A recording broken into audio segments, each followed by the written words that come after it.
North Carolina for tonight's Intercast on your home for the Fuel Racing League, the North American Sim Racing Network. My name is Trey Wright here on the NESRN. We are ready.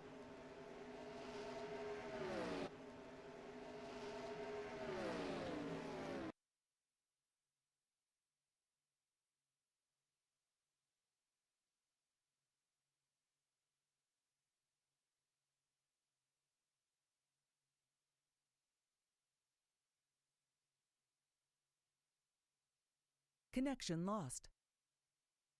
Connected.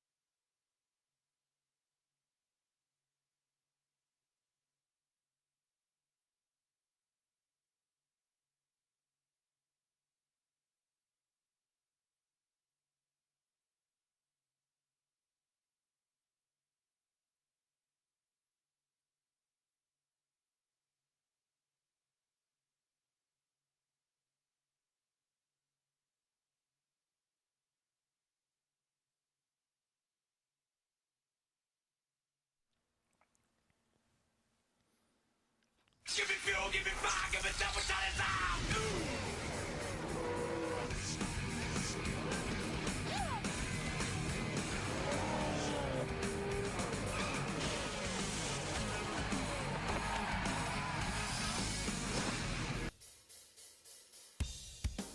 Live from the Queen City, welcome to tonight's NESRN coverage of the Fuel Racing League's Grand National Series here on the NESRN for the first race of season number 9 for the Grand National Series, the Cystic Fibrosis Foundation 150. Hi, hello, and good evening, ladies and gentlemen, live from the Charlotte Motor Speedway. Once again, welcome everybody to tonight's Intercast on your home for the Fuel Racing League, the North American Sim Racing Network. My name is Trey Wright here for the NESRN. Tonight we open season number 9 with a 100-lap banger at one of the oldest super speedways in America, a Memorial Day weekend tradition like none other. We apologize for some technical difficulties getting on air on the first time. What a way to ring in season number 9 with thunderstorms right above us, producing some issues here. We were able to get everything situated for the time being. We have got plenty of cars out on track ready to go as Dunlop is going to loop that 74 car around with about 3 minutes to go here in practice before we will send about 22, maybe 23 cars out on track, I believe. We should have about 23 cars out on track here for what is certainly going to be a fun race here tonight at the Charlotte Motor Speedway, and we are so glad to finally be back here for season number 9. It's been quite a few weeks. It's been way too long since we have raced here in the Grand National Series, and we had a fantastic exhibition race last week at the Dover Motor Speedway. So we got Ike Durbin there in the 86, currently third on the board behind Dunlop and, of course, the number 1 of Apollo High. There is that number 1 machine. You're probably wondering, why is Apollo in the 1 car and not the 100?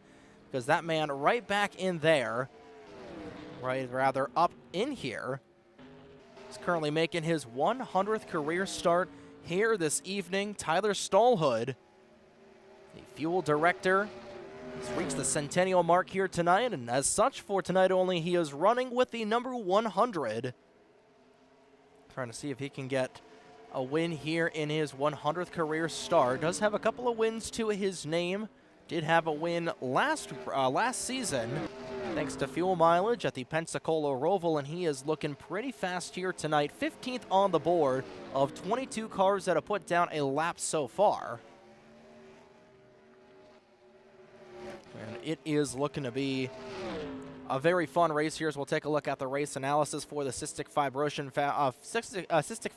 Foundation 150. It's going to be 150 miles here at the Charlotte Motor Speedway for 100 laps. We're going to see these guys come down the pit lane quite a few times. Tire wear is going to be a big factor in tonight's session. Of course, the classic quad oval layout like we're accustomed to, and Ike Durbin going into the grandstands. That is the third time we have seen Ike Durbin get flung like a booger in this practice session, and that is how you know that we are so back, and we have never been this back before, ladies and gentlemen.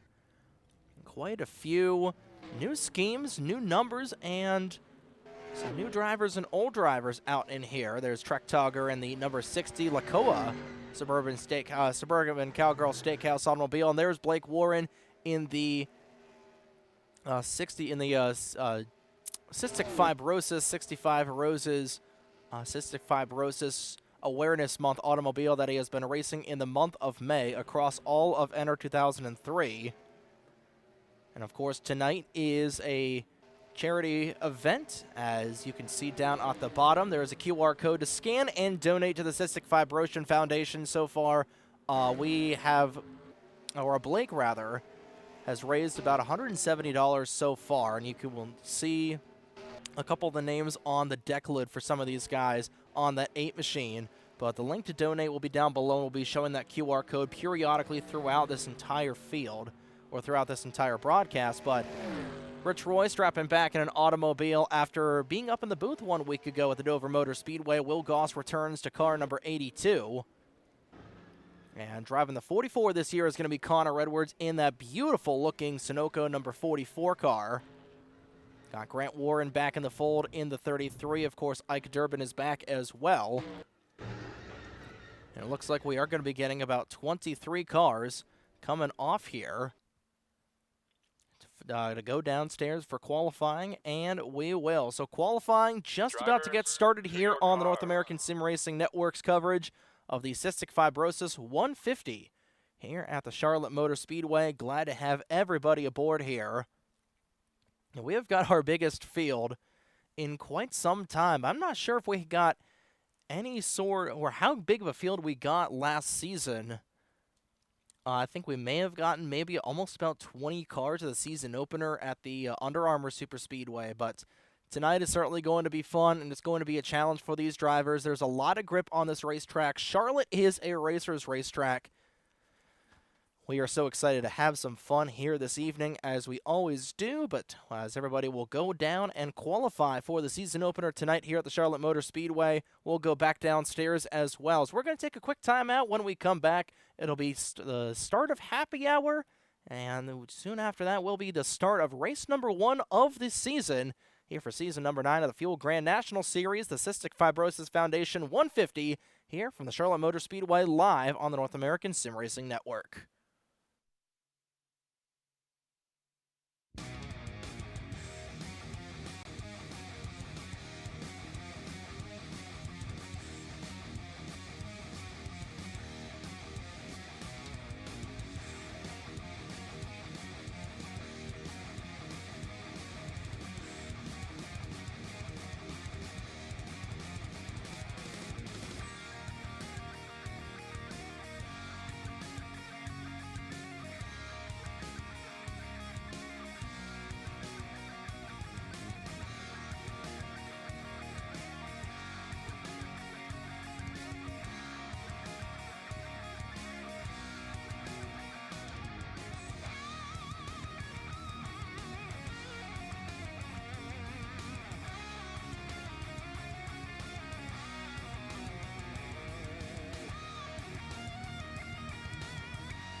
And with about a minute to go here in happy hour, Apollo Hyde has taken the pole position here for tonight's race.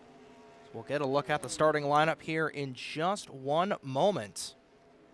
There is your starting lineup for tonight's Cystic Fibrosis Foundation 150 here at the Charlotte Motor Speedway. Apollo Hyde and Nikki Conti are going to start on the front row here tonight at the Charlotte Motor Speedway. It is looking to be a fun one here. You got Don LaPrade, Vincenzo Focusato, and Will Goss there in that 82 machine, that O'Reilly Auto Parts 82 for Warhorse Racing, the satellite team to Warren Wentz Racing. Going to be starting inside the top 5, and got 22 cars on the grid like we were talking about. And of course, tonight is going to be a very special event. Blake Warren being the main sponsoree of this race, and there is that number 8 machine. So we'll go ahead and get our onboard camera situated here. We've got a little bit of time to go, but there are some of the there are the names that all donated there for the broadcast, or rather, donated here tonight. So we got a couple of cars spinning around, but overall, set to be a fun one here this evening, like it always is. And we're going to send them down trackside here in just a couple of moments, as Blake Warren is going to be the Grand Marshal for tonight's race, and he will give the command to fire the engines here in just a couple of moments. We've got 20 seconds to go here before we'll get things underway. We'll also go over the season schedule for season number 9, as well as some upcoming broadcasts here on the NESRN. But it's time to send them things downstairs and turn things over to Blake Warren. Drivers, to your cars. He is the Grand Marshal for tonight's race. We'll send things down trackside to him to turn them on and grid them up here for race number 1 of season number 9 here at the Charlotte Motor Speedway for the Cystic Fibrosis Foundation 150 here in the Queen City.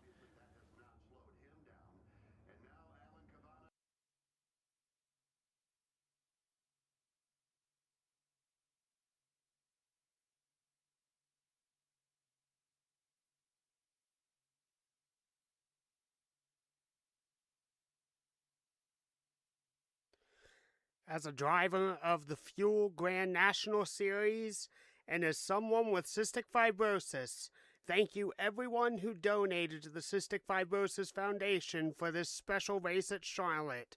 With that being said, drivers, start your engines! And we are ready to go here at the Charlotte Motor Speedway. 22 cars fire to life here in the Queen City. Apollo Hyde and Nikki Conti starting in row number 1. Hyde looking to pick up right where she left off from season 8. Trying to get things going there in that number 1 machine, and Nikki Conti on the outside of that Gabs Tats 85 Ford Mustang.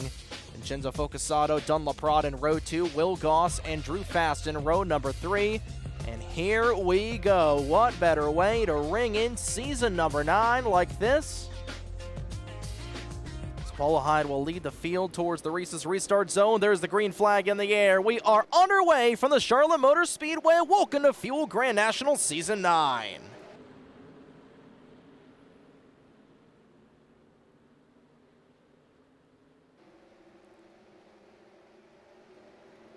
Rafaela Sorensen bounces off the wall in turn number 2. And we got a couple of cars around. It's Blake Warren, as well as Corbin Wentz, the 2 Warren Wentz Racing teammates, involved in some sort of incident on the opening lap of the race, and that is not how those 2 wanted to open up season number 9. So Apollo Hyde in the 1 machine will race out front. Don LaPrade has taken second away from Nikki Conti, who has dropped back into that 4th spot. Ooh, little 3-wide action there is Bobby Simpson in the Cheetos number 30 getting aggressive, along with Drew Fast and RJ Simpson, or RJ Bishop, and up the wall goes Drew Fast. A little bit of a net code, goes down into Connor Edwards in the 44, and that'll be the first caution flag of the season. Laura Trainer also sideways. Not going to hit anybody, and we've got cars scurrying all over the place. Kenny Compost also slow. And the first caution flag of the year is out. And not the way that you wanted to kick things off here in season number 9. And, well, that is how things are going to kick off here. The yellow flag has flown. Apollo Hyde is going to lead the field back around. See all the skid marks here on a crash 2 laps into the race, and looks like pit road's going to be open, and we're going to have everybody know RJ Bishop and Bobby Simpson and a couple other drivers are going to stay out. Interestingly enough, Joshua Mercurio will stay out as well. Looks like we'll get 4 cars, maybe 5, that are going to stay out here under our first caution flag of the season. And it was a pretty chaotic start, all things considered. And looks like we're going to get a handful of cars staying out. Corbin Wentz will also stay out as well. As Connor Edwards in the 44, that beautiful Sunoco automobile, he's trying to labor around. And Vincenzo Focusato is going to pick up a lot of spots in the 37. He'll come off second off of the pit lane. We'll go ahead and see what happened right from the drop of the green flag. Something happened with Corbin Wentz and Blake Warren. And first we'll review what happened right off of the jump. Looks like Corbin, a little bit of a tap from the 84, and Blake spun that 88 car around. So the 2 co-owners of Warren Wentz Racing spinning each other out, but that was at the back. No multi was called. And then we'll go ahead a couple of laps to Bobby Simpson, I believe, getting a little edgy there with the 44. And creating a pretty big mess back here. It was actually, it was Drew Fast. That's what happened. They were 3 wide coming off of the corner. You got Simpson on the low side. Fast was caught in the middle, and Bobby overdrove the corner a lot. Got into the 4, up the racetrack hard into that concrete wall when Drew Fast. Back down, nowhere for Connor Edwards to go. He spun around. Laura Traynor was jumping on the brakes, and then had Kenny Campos. He was also involved briefly as well. We'll quickly see how Kenny got involved. It looks like he made contact with the 100 as everybody was jumping on the brakes. Grant Warren was spinning. Tyler jumped on the brakes, and Kenny just plowed right in the back end of the 100. So not the best starts to your 100th career race if you're Tyler Stallhood. But nonetheless, we are ready to go back green here. And things have definitely shaken up on the grid. We did have a couple of drivers, Joshua Mercurio, RJ Bishop. They came back down the pit lane. There's Connor Edwards in the 44. Bobby Simpson was the leader, but since he was the trigger of that whole shebang, it looks like he's going to be getting an end of longest line penalty, so he will have to drop back on this restart. Despite the chaos and some of the hard contact, all 22 cars remain on the grid. And Ike Durbin, along with Trek Talker, will be leading this field back through the gearbox. Heading towards the restart zone. There they go, and Ike spun the tires a little bit. That's going to jack up this outside lane. Apollo just about getting squirrely right there on the restart. Oh, and Rafaela Sorensen goes sideways. That's right in front of Mercurio as well as Bobby Simpson. And the yellow flag, is it going to fly? It is not. And now it will. That was a very late multi-call. And caution number 2 is on the speedway, and a very, very similar start to tonight's race to what we saw 1 week ago in the Fuel All-Star race. The yellow flag has come out here, and that all got started when that outside lane got jammed up. But interestingly enough, it was Rafaela Sorensen, I believe, was starting on the inside. Got jacked up there a little bit. And ultimately, caused a chain reaction crash, and Bobby Simpson, who was at the back there, unfortunately caught up in that accident after taking that EOL penalty. And he's got a lot of damage to the left-hand side of that Cheetos Chevrolet. Joshua Mercurio, the pole sitter for the All-Star race from last week, dusted up in his second incident of the night, if I'm not mistaken. We got some takers down the pit lane, mostly everybody that stayed out, but we got the Lap Car Enterprise teammates coming down. Crystal Bennett, Drew Fast, and Tyler Stolhood. That's another change here. Is plenty of shakeups when it comes to teams, especially for this Lap Car Enterprises program. Got Tyler Stolhood jumping over to LCE, same thing with Drew Fast, so that's a lot of pedigree from the Fast Renegade Pro Cup series that's come over here. And that is certainly going to be a lot of talent on that program for Crystal Bennett's operation. So we go ahead and take a look at what happened right off of the restart. Cautions breed cautions. And that is an unfortunate byproduct of the racing here, and this is where everything just starts. You're going to look ahead of Rafaela Sorensen at that outside lane. It just doesn't get going whatsoever, and that is going to be a big checkup. Rafaela not able to get there in time, and then Bobby Simpson coming in for the final blow. With Mercurio also getting a little bit of damage, and Grant Warren, I believe he was able to drive his way through. But tough there for Rafaela in that 09 car. Was part of that 1-2 finish a couple of weeks ago in the Sportsman Series race at Albuquerque with Rafaela Sorensen.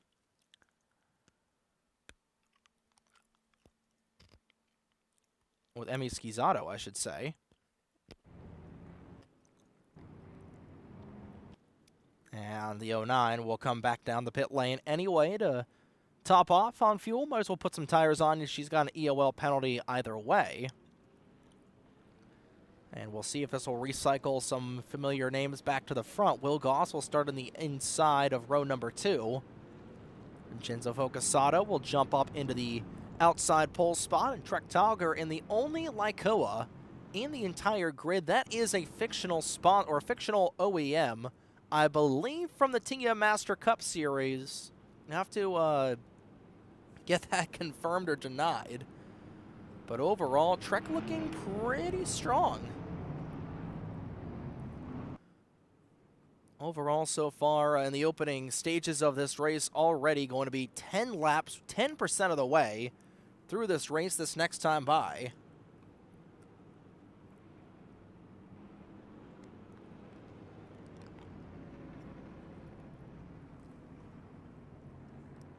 Beautiful night here at the Charlotte Motor Speedway. Could not ask for a better weekend. Hopefully we get similar weather for the Coke 600 here in a couple of days. Of course, the weather here in New Jersey is, as if you couldn't tell by how the stream started, not ideal, in a word. With thunderstorms passing by, of course, it's late spring, early summer here in the Garden State. And crossing our fingers that we should be good to go internet-wise. Connor Edwards blinking in and out. Green flag back out of the air here on lap number 10. And this time it's the inside lane that checks up right off of the start. That's going to give the green light to Vincenzo Focasato and Apollo High. Those two scooting away a little bit from everybody else. Those two finished 1-2 in the championship battle last season. Apollo trying to close in early on that 37 machine. You're right on board with Apollo Hyde.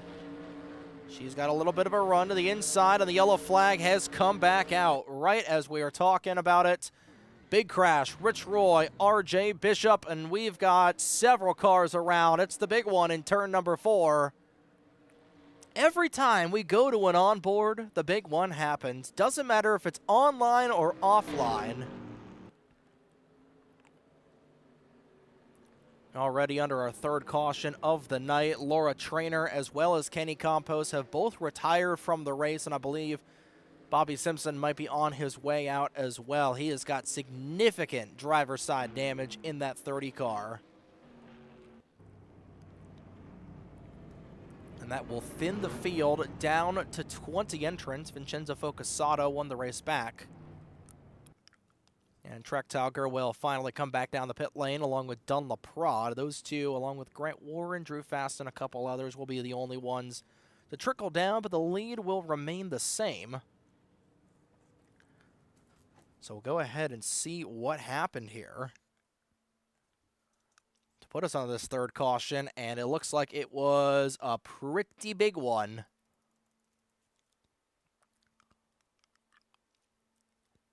Yeah, it looks like, oh boy, that did not look good whatsoever.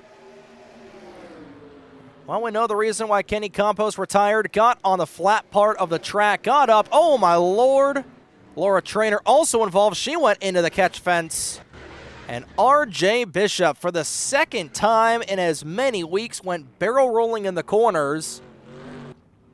Corbin Wentz also retired from the race.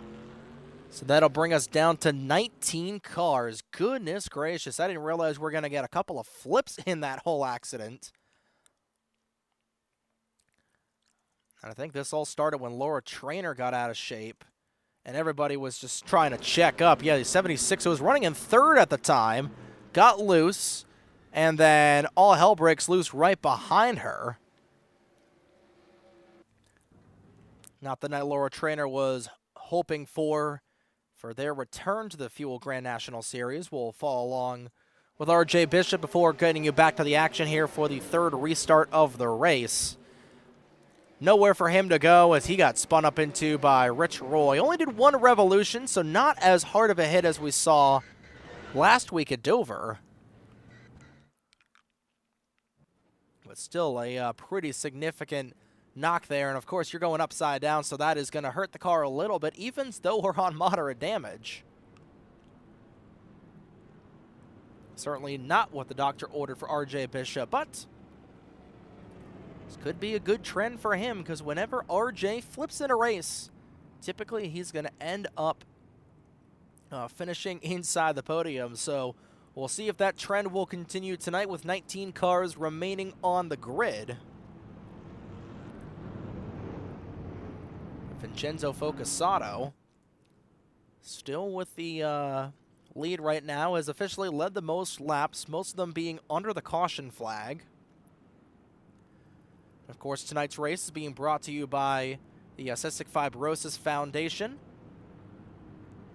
And link or in the QR code you can scan to donate is on the bottom left-hand side of your screen. We're going to be showing that a couple more times during the broadcast, and of course, a link for it is going to be down in the description box below. Seeing where Blake Warren is running in that 8 car. He's been involved in a couple of different accidents here tonight, here and there. But he is looking to try and make his way up through the grid. Still plenty of cars left in the show. There's still plenty of time to try and get a green flag run. It's been stop and go for the opening 13 laps, 3 cautions so far. But here we go, green flag back out and away in the outside lane. Not as big of a jam up as we saw at the start. Ooh, Tyler Stallhood way out of shape. There he goes. He is able to save it for now. Grant Warren around to the back. Upside down goes Nikki Conti. She is on top of Grant Warren, and the yellow flag will fly once again. The big one, part 2. Right out of here, and goodness gracious, Charlotte is not pulling any punches. And that might be the end of the Warren Wentz racing cars. Connor Edwards destroyed. Blake Warren, who we were just talking about, the entire door caved in on that 8 machine. And Nikki Conti went flying in the air. And we'll see. That'll be the end of the night for Bobby Simpson. Nikki Conti, despite flipping upside down, doesn't look too worse for wear in that Gabs Tats Mustang.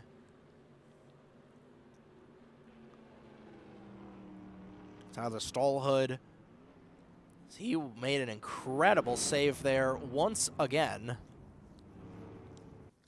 Well, I'd say it's certainly been an eventful evening for the 100th race 100 start for Tyler Stallhood, as he has been involved in a couple of incidents. I'm not sure if he was the one that caused that wreck or if everybody else was checking up because of that. And I mean, he was looking pretty good on that save. You know, if you've got Tyler Stallhood in front of you, there is a pretty good chance that he is going to make a good save. And there he is, taking some fresh Goodyear Eagles along with Rich Roy. He is back in the fold after being involved in an accident earlier on as well. And how about that for Apollo Hyde? Looks like it's going to be a 2-tire stop for that one machine, and Will Goss will beat out the 37.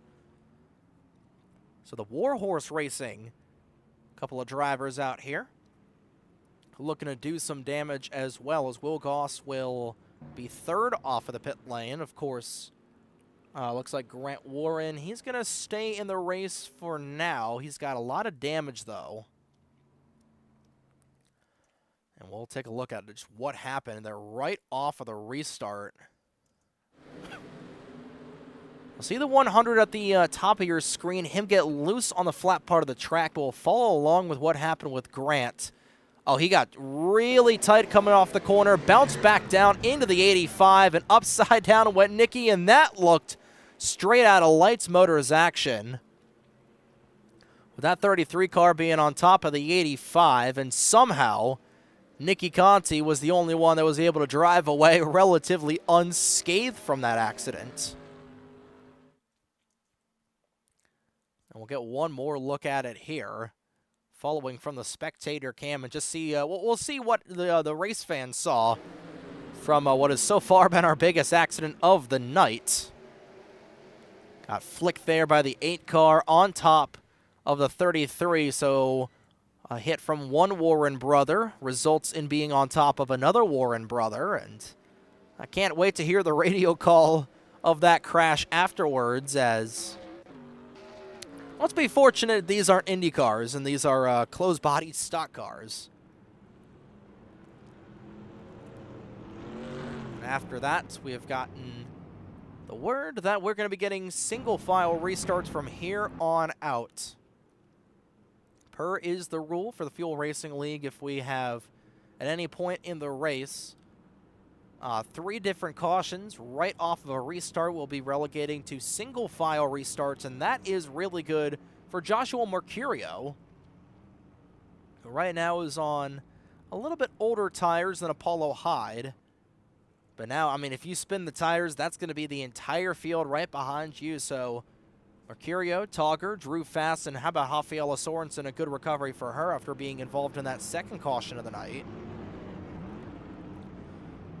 They're trying to find a way around here, and of course Mercurio came oh so close to winning the Maverick race of the Monster Mile last night. Got caught up in a late race wreck with 5 laps to go and ended up finishing outside the top 10. Green flag back out of the air. Mercurio gets a really good jump. We'll see how long until these fresher tires pay dividends here. Got the 37 of Focusato moving underneath the 100. You got Will Goss right behind her as well. How about Emmy Schizzato moving down the low side. Ike Durbin right behind her, and Emmy trying to move underneath the 82 car. As we go on board with that WeatherTech 97.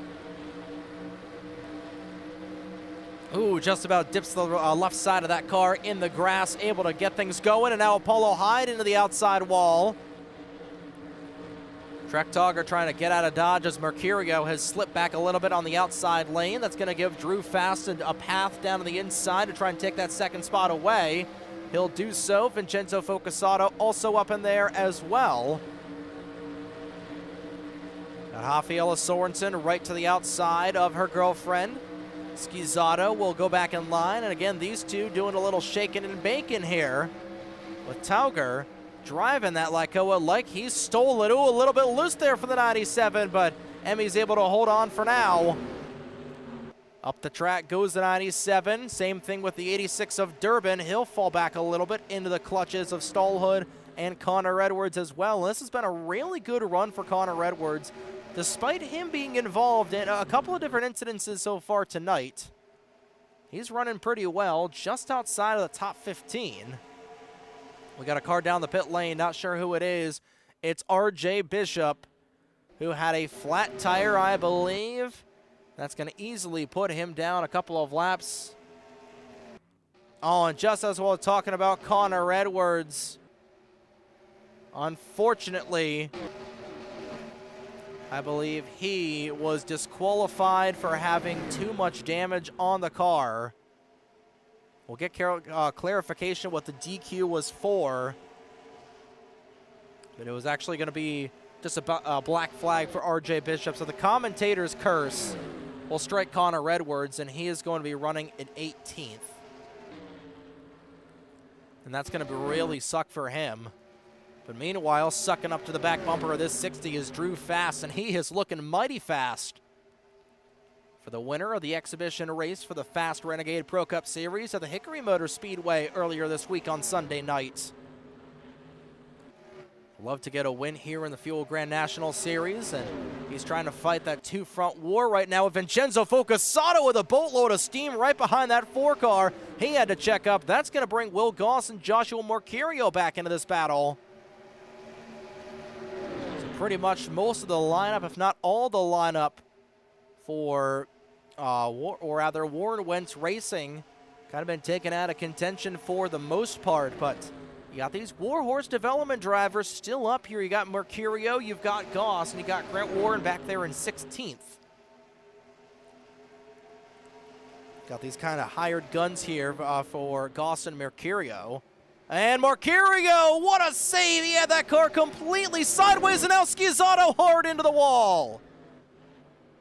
Nicky Conti also around. Rich Roy trying to back it down. Everybody scattering to get around them. And the yellow flag is out for the 5th time tonight. And one thing that has definitely been apparent here this evening is that when you're reacting to an accident that is gonna cause a pretty bad chain reaction, and everybody just slowing down, there's a pretty good chance that you're going to get run over, and that is unfortunately what happened there.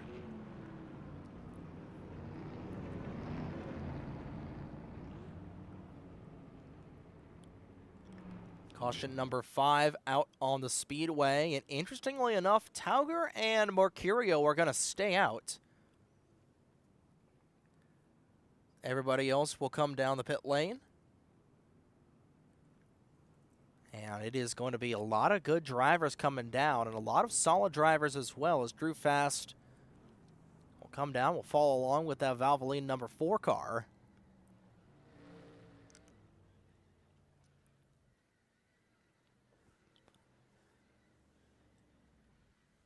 He looks like he's going to be getting 4 fresh Goodyear tires as well, and we'll see if he's going to get out and away. It looks like just 2 tires once again for Apollo High. She's been getting it done on those 2 tires. And Fast will be beaten out by Focasato. Top 2 cars stay out for the time being. I imagine they'll come back down next time by. So we're a quarter of the way through tonight's 100-lap event. Already 5 cautions in the books. And we'll take a look and see what happened here as Emmy Schizzato got punted like a football. And I believe that was just a reactionary crash to what happened there with Joshua Mercurio. Rather, Will Goss going sideways. Oh, looks like a tap there from the 85.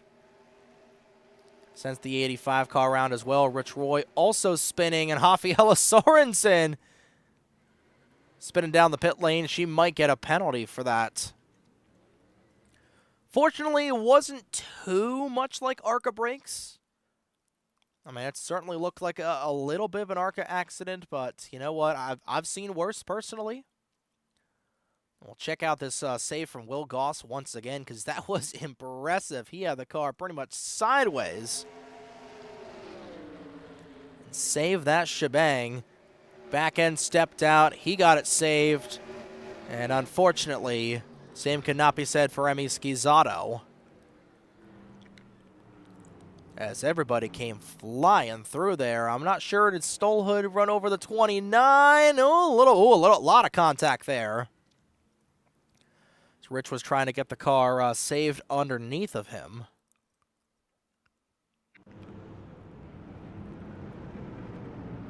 but that was not great. And this has certainly been a energetic start to the race, all things considered. Like we said, 5 cautions in the books, and Joshua Mercurio is going to stay out. Apollo Hyde's got 2 tires right behind him, and everybody else behind them has got 4. Right now, the dominant driver of the night, in terms of laps led, has been Trek Tauger, who's going to be falling back there. 17 cars remaining on track as RJ Bishop got his lap back. He was the lucky dog, so we're going to have 17 cars all on the same lap as one another. Pace car back down the pit lane, and here we go. Mercurio, Hyde, Focusato, Fast, and Bennett, your top 5. Going back through the gearbox right here and right now at the Charlotte Motor Speedway. Mercurio gets a pretty good jump. Hyde's going to get slightly better of a jump, and those two will be out and about right in front of the rest of the pack.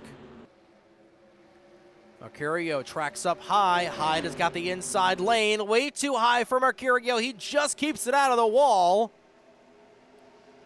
Cars scattering like ants back there as Grant Warren nearly went around. And here comes Focusato. He's got 4 fresh Goodyear Eagles.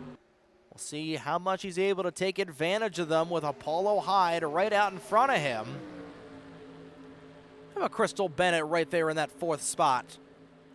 Drew Fast right behind her in the 5th spot. Lap Car Enterprises with a banner night so far this evening.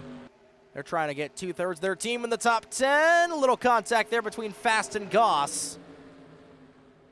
Goss is going to take that position away. We'll see if Fast will give him the chrome horn going through the corner. Mercurio and Goss side by side. Those 2 teammates. 2 Warhorse Racing development drivers, nose to nose and door to door. And it looks like Goss will get the best of that battle. Mercurio will fall back into the clutches of Fast as all these guys trying to track down that one machine of Apollo Hyde. Hyde trying to win her 3rd championship. That's Rich Roy down the pit lane. Rich running a tribute scheme. His Uncle Ray unfortunately passed 1 week ago here tonight. He's going to be putting that car in the pit box. We'll be taking on 4 fresh Goodyear tires. Tough break for Rich here tonight. He's going to go down a lap. Will go down likely a 2nd lap here, maybe even a 3rd lap with these green flag pit stops.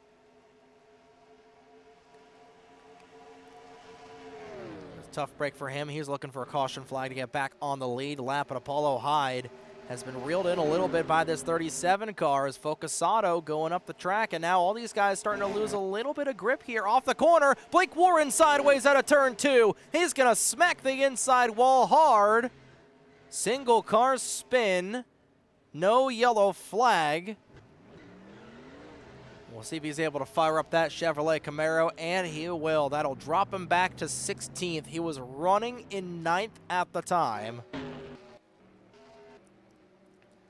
And the Warren Wentz racing woes continue as it looks like he's got a flat right front tire on that Cystic Fibrosis Foundation Camaro. And now from 3rd, Crystal Bennett goes around, gets a little bit of contact from Drew Fast. Ike Durbin will pop in as well, and the yellow flag is back out. Whoa, Tyler Stolhood just about taking the nose off the 84. And the commentator's curse coming out in full force here this evening as we were just talking about Crystal Bennett. She goes around in turn number 3, and the yellow flag is back out. Blake Warren only 1 lap down, so that saved his bacon along with Rich Roy. I believe both of them will be put back on the lead lap. My goodness, we're only a 1/3 of the way through this race. And things have certainly gotten pretty spicy here at the Charlotte Motor Speedway. 6th caution flag of the night. Truck Tugger will stay out as Vincenzo Focusato actually got the lead from Apollo Hyde at the line.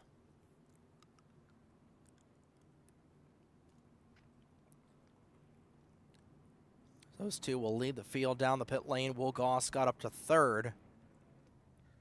It's always when we're going through the field, action happens at the front. I guarantee it is something about these guys. I don't know what it is, but I do know is that Apollo Hyde has been really good on 2 tires so far tonight. She is going to take 4 here by the looks of it. Out and away. Not a great pit stop for the 37. Apollo Hyde will lead the field back around here as Rich Roy trying to get one of his laps back with the wave around. Same thing with Trek Togger. Actually, Trek Togger is going to come down the pit lane this next time by. Trying to get a couple of laps led here the closer we get to halfway. But we'll take a look and see what happened with Crystal Bennett. And we'll see if she just lost it coming out of the corner, if there was a little bit of assistance on the back end of that Mike Skinner throwback car. And it looked like it was a 3-car battle for this race lead.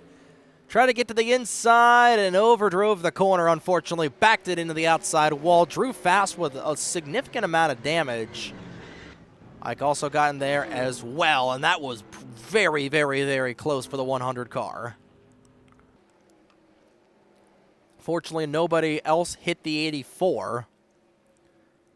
But what was looking to be a promising night has gone down the tubes for Crystal Bennett so far. We'll get one more look at this replay before getting you back to the racing action.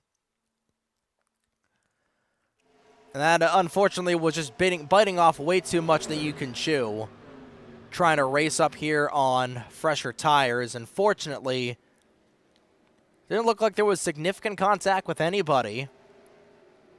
But overall, I mean, that entire rear, that tail on that 84 car, that Dodge, is completely destroyed, and that's going to be have to be replaced after this race, of course. But Apollo Hyde is going to be back out in the race lead. We'll pause a couple seconds here as I'm going to go grab a drink. We'll go full throttle here on this restart.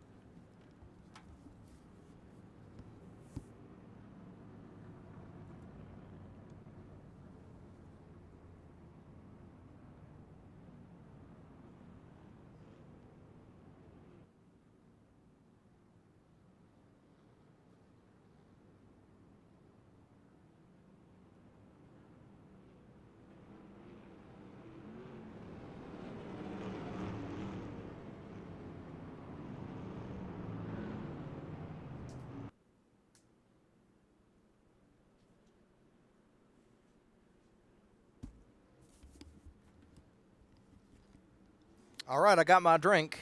Where's Dale Jr.?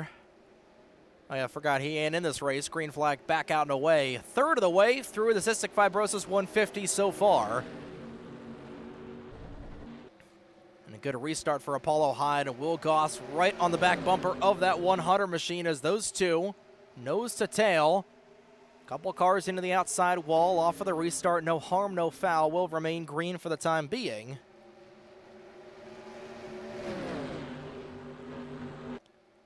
Chenzo trying to move underneath the 82. We go on board with a Focusado as he tries to catch down Will Goss. Subaru, Chevrolet, and Mazda, your top 3 manufacturers, with a Chevy and a Dodge 4th and 5th. And the caution flag is back out. Joshua Mercurio beached on the inside corner. Looks like Rafaela Sorensen and Emmy Schizotto also involved. And the stop-and-go night continues here in Charlotte.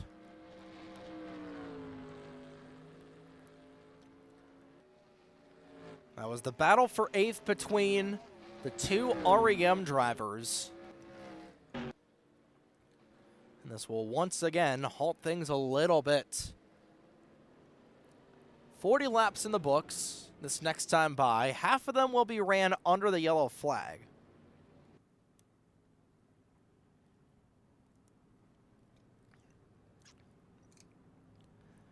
Some damn good tea, I'm not gonna lie.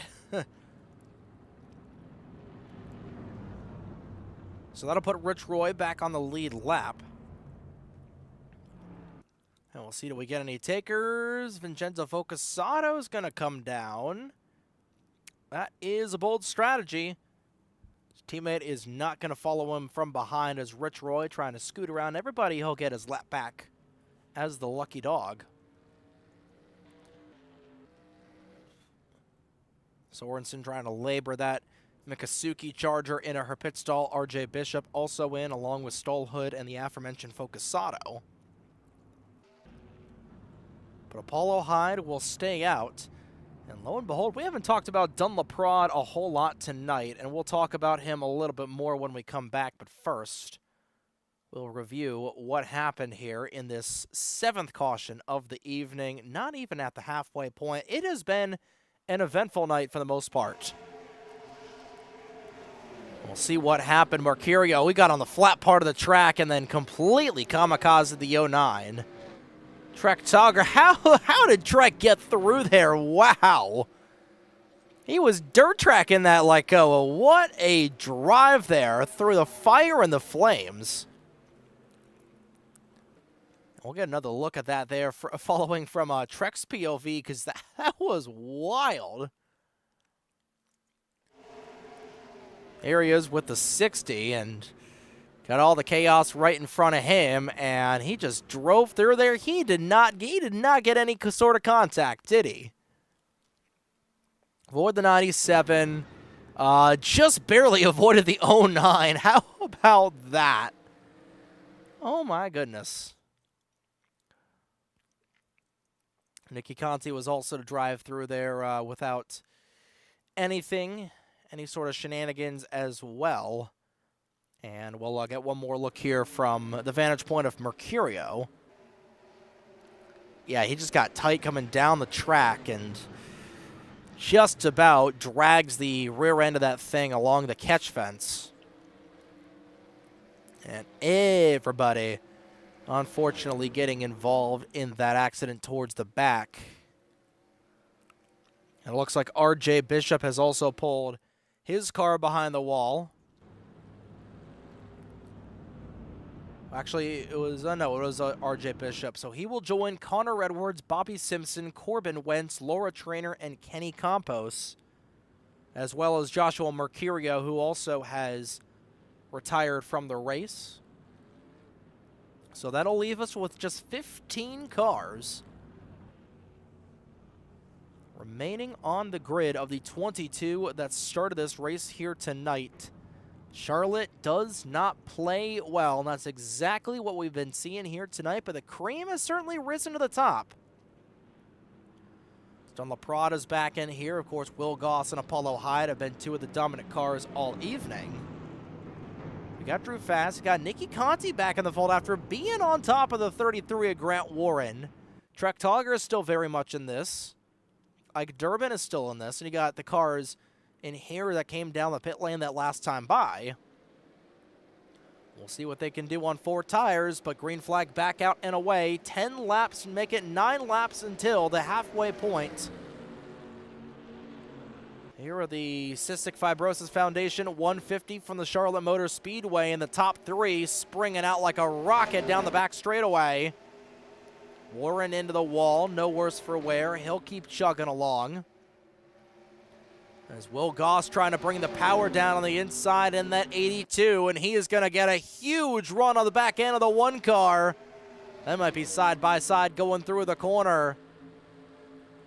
Shutting the door on the outside is Apollo trying to transition on the seam back down low. She got a little bit out of shape. No worse for wear, though, in that idle one car. But Goss in the O'Reilly car, taking no prisoners as well. Same thing with Dunlaprod. Got 3 wins last season. Wasn't consistent enough to win the championship, however. Well, of course, we know that Dunn is such a good racing prospect. Several wins here in the Fuel Grand National level. A couple of wins over at the Fast Racing League as well. He's running in a pretty good spot right behind Will Goss.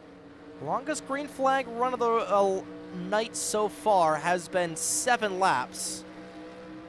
We'll see if we can surpass that here with 15 cars in the race. And everybody's still on the lead lap. Some good recoveries for a lot of drivers. Rich Roy up to 14th. Blake Warren, Rafaela Sorensen, Emi Esquizato are still in the mix. And Crystal Bennett has been able to recover to a 9th place run as of right now.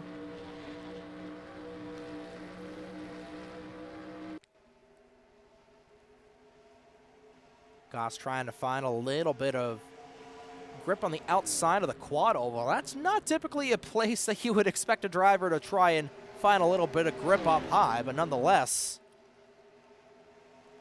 Will's a driver that you never know what he's going to do, and he's a veteran of this game.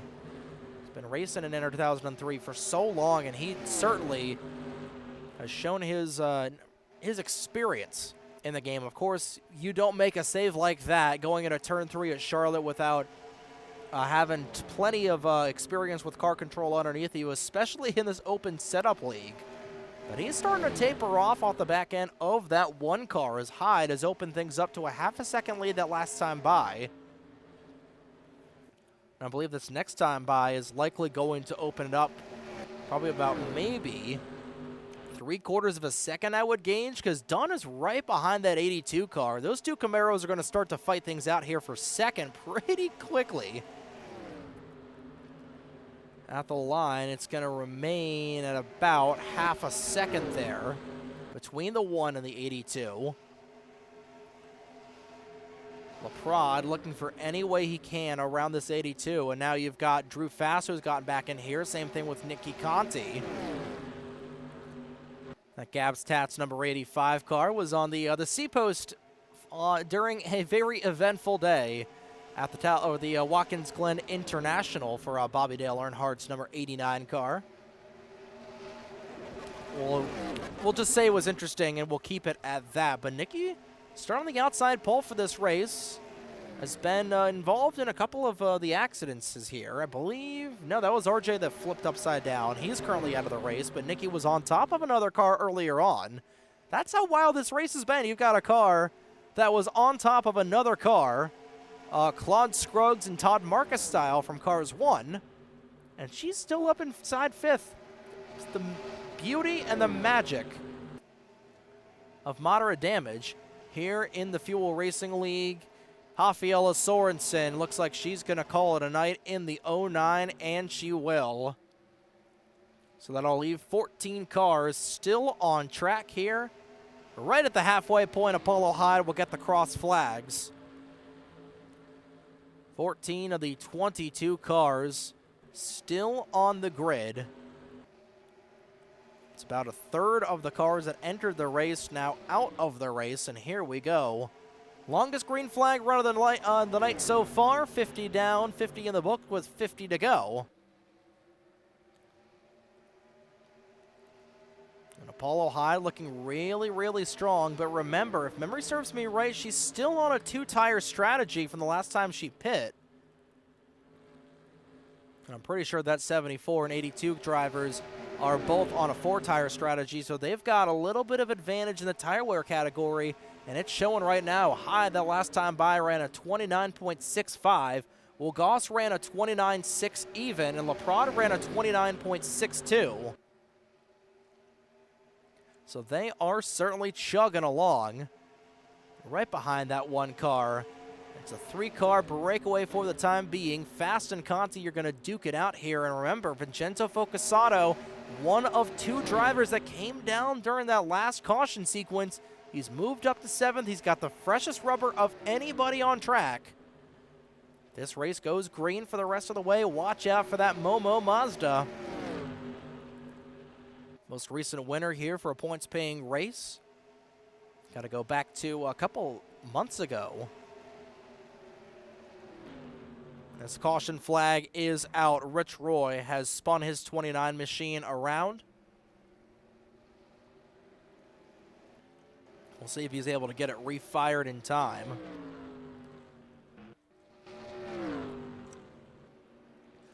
Well, we're talking about green flag runs. We're talking about if the race goes caution-free. It does not look like that will be the case, as Rich Roy will retire. We'll see if we can get him up here in the booth shortly.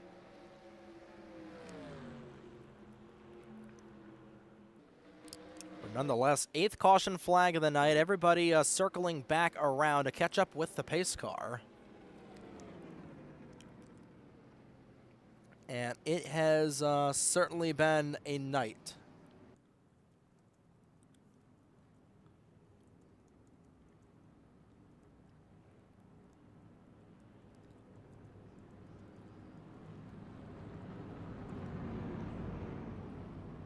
So that'll bring 13 cars still out on track. Grant Warren trying to catch up along with Blake Warren. So both Warren brothers still on the race. But here comes Apollo Hyde leading everybody down the pit lane here. And here we go. Look out on pit lane as everybody, minus the 100 of Tyler Stolhood, coming down. Take a look at all these drivers coming down the pit lane, and Apollo Hyde has been so good on these pit stops, but Will Goss a little bit faster there. Ike Durbin is going to take 2 tires. That's going to be a bold strategy for the 86. Will Goss is not going to be the 100 off in time. Dunlop Prod will be beat off by the 82, I believe. And that will bring everybody back out. So a bold strategy there. Out of quite a few drivers, and the Warren brothers are going to stay out, interestingly enough. We'll see what happened here to Rich Roy as he was parked on the inside. It looks like he and Blake Warren may have got together. Oh, that is definitely cause for retirement.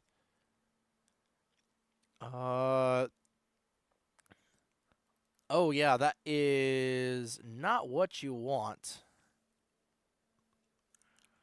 We'll see if we can get Rich up in the booth for this one.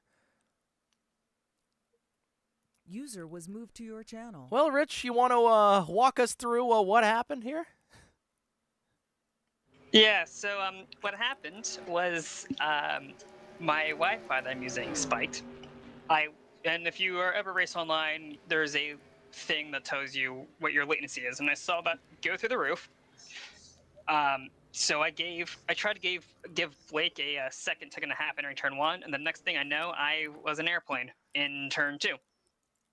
Well, we've seen plenty of airplanes here tonight in turn 2 particularly. It has been a wild race down there for the most part, and we were involved in a couple of different accidents, but, you know, first half of the race was pretty much stop and go for almost the entire part. So how can you really describe the opening half of this race from a driver's perspective? Chaotic. That's the best way to put it. It's hard to get into a rhythm when everything is start and stop. And I think that's what's causing most of these spins, people not exactly in their rhythms, plus some cars with damage and different strategies. And, well, we've seen it. The first half of this race, I think, ran majority under yellow. On top of that, tire, like we saw in Dover, tire heat is non-existent as Apollo gets ready to lead us to the restart. So hopefully with, I think, 12 cars left remaining in this race, we see the race mellow out for the rest of it. Yeah, we whittled it down to only 13 cars left. Ike Durbin went back to the back of the pack, came down the pit lane once again, so it is going to be Apollo Hyde who will lead them back through the gearbox. Really good jump. LaPrade spun the tires.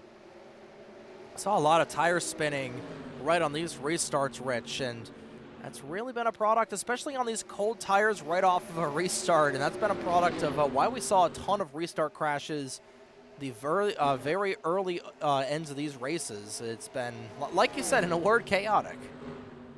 Yeah, NR doesn't really do a good job modeling tire heat, and you can try to warm up as much as you want. It really doesn't help, but so just being patient on the throttle on the restarts is the biggest thing you can do here. Well, patience for a race car driver, it doesn't typically exist a whole lot. We've seen that time and time again.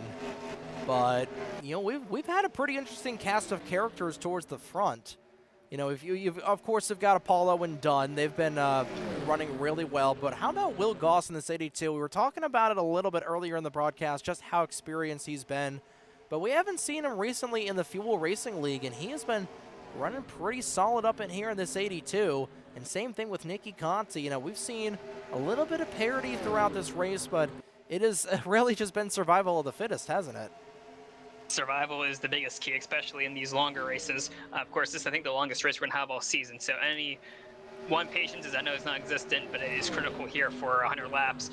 And, well, back on Will for a second.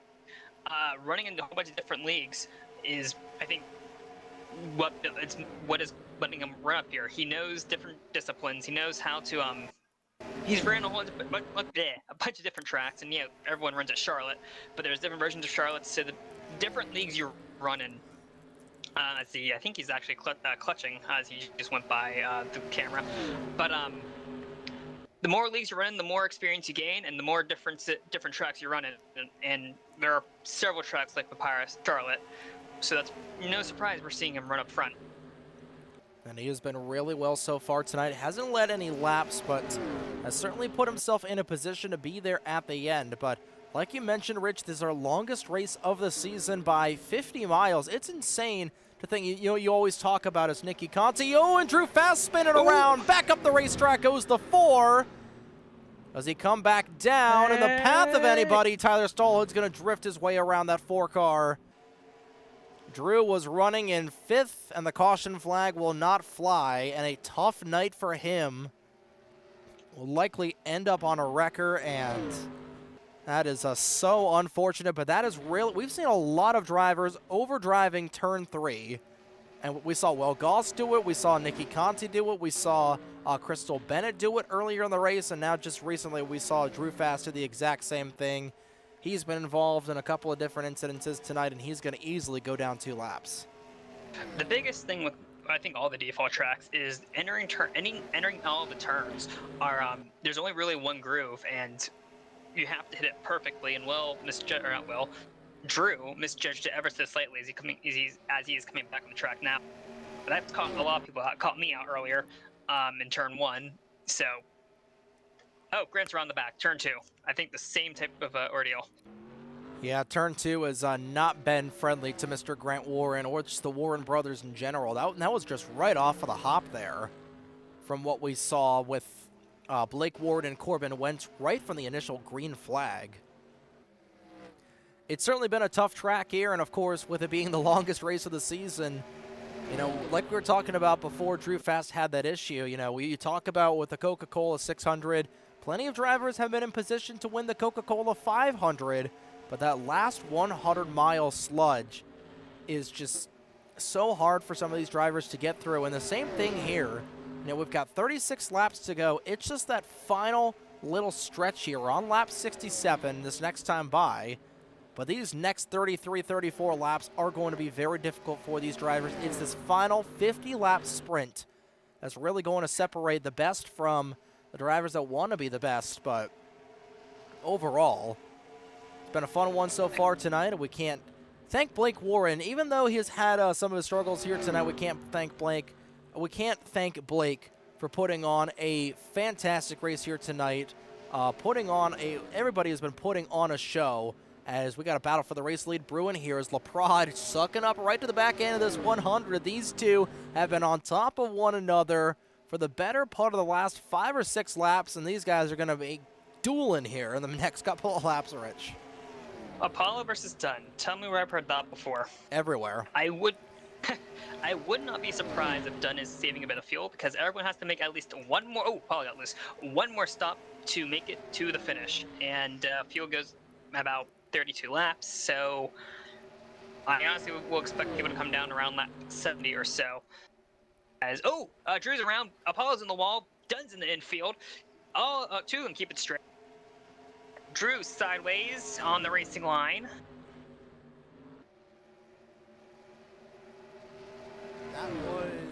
That was an eventful little lap there, and Drew still stuck. And the caution flag is going to come out as Drew was still stuck on the track. I'm a little bit surprised that He didn't teleport there. Yeah. Well, this That's- makes things interesting.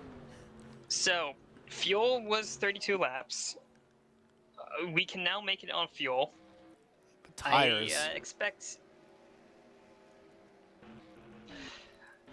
tires. I'm sorry, I'm listening to Millennium Mouse Burst calling them still on their whisper. But tires, yeah, are still a problem.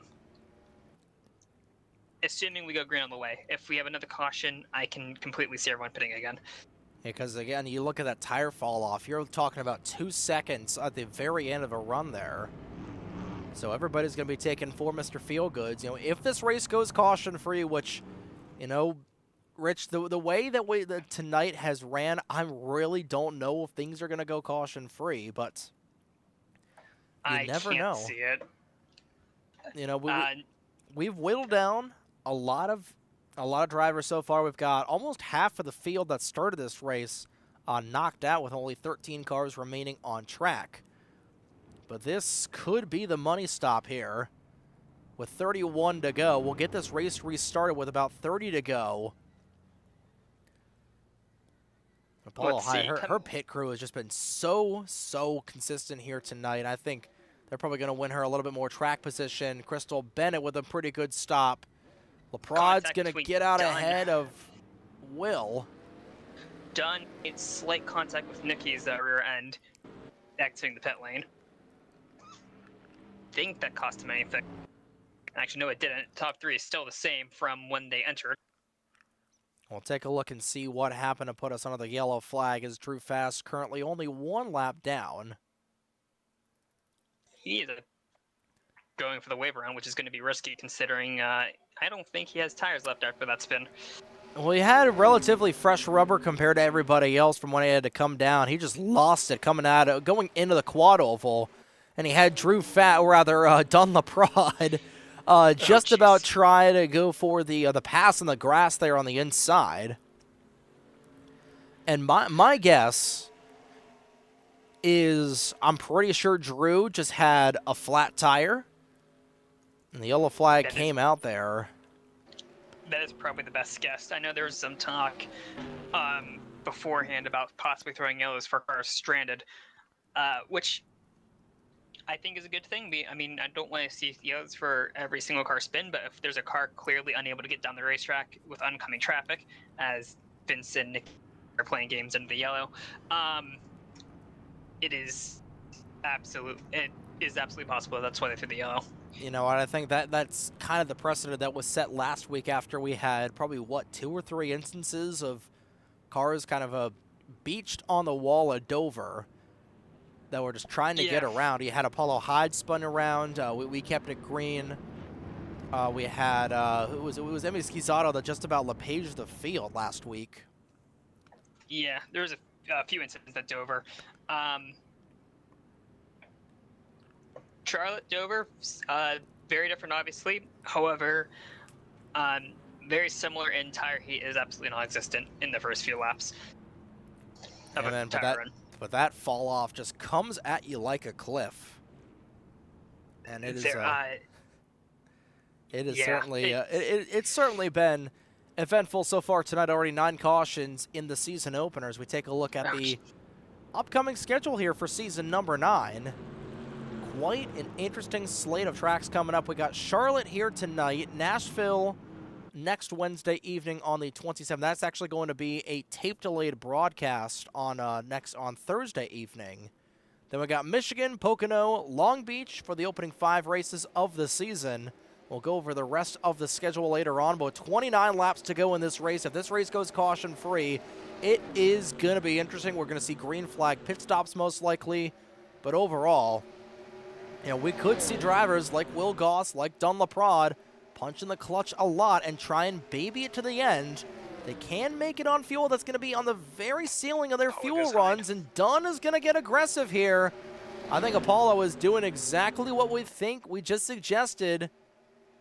Trying to save that car, just trying to save as much as you can to try and baby it to the end. She has been bitten by a fuel strategy in the past, and she's going to fall down into that 3rd spot. Good recovery for Crystal Bennett after backing it into the turn 3 wall earlier in the race. Apollo's strategy for the opening stints was not running the car at full songs, trying to save her tires, and I can guarantee you, with tires going to be a factor at the end of this race, that is an absolute factor. As now Crystal Bennett is side by side with her entering turn 1. It looks like Bennett is going to clear her. Yes, we'll clear Apollo when they get into turn 1. Vincenzo next up, looking on the 1 car. Yeah, all these drivers on these same strategy will have to see just how much tire wear Apollo is able to save. You know, running probably at about Well, what, Goss maybe got for the lead. 60. Sorry to cut you off. New race leader, car number 82. Just as we were talking about him not leading a lap at all. He's going to get his first lap led of the night in that O'Reilly Auto Parts Camaro with the Chevrolets 1-2 with the Dodges up to 3rd. You got your teammate, your boss, Vincenzo Focasato up in that 4th spot, and Hyde has tapered back into the 5th spot for the time being. 25 laps to go. Vincenzo's been taking this race one step at a time.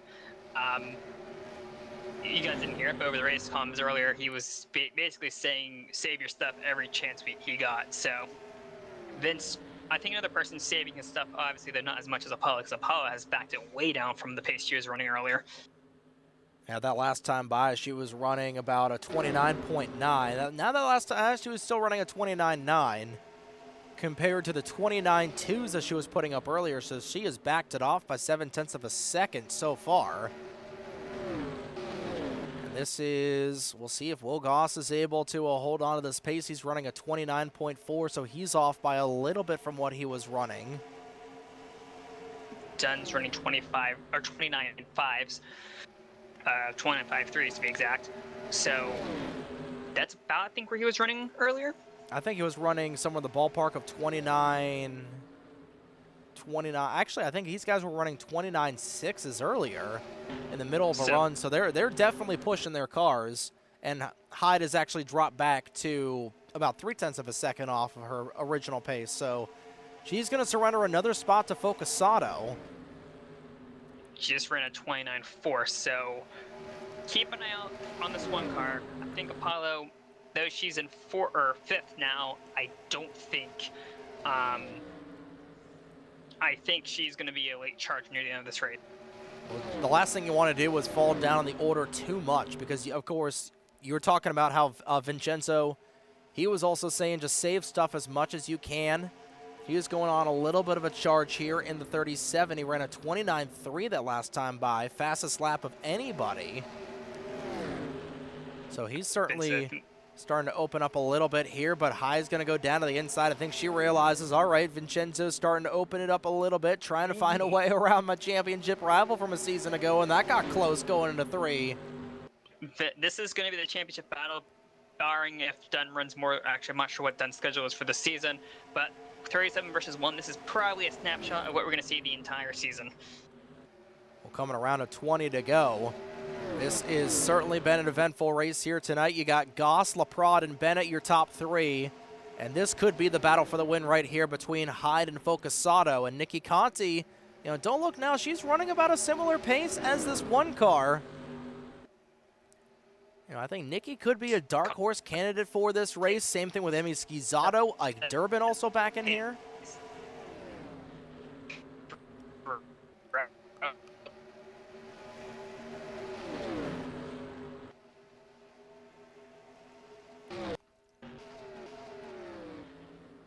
Goss now opening up his lead to about half a second over that 74, but now that rubber banding starting to come into play. You see the gap between the 84 and the 37 start to close in a little bit, and the top 6 broken away a little bit there from everybody else. You've got Schizzato and Durbin, who are rounding out the top 8. You got Trek Togger, who's running a 9th, a pretty good run for him, and Tyler Stallhood and Blake Warren nose to tail in that battle for the 10th spot. And Grant Warren currently the last car on the lead lap, and Drew Fast the last car on the pylon down in 13th.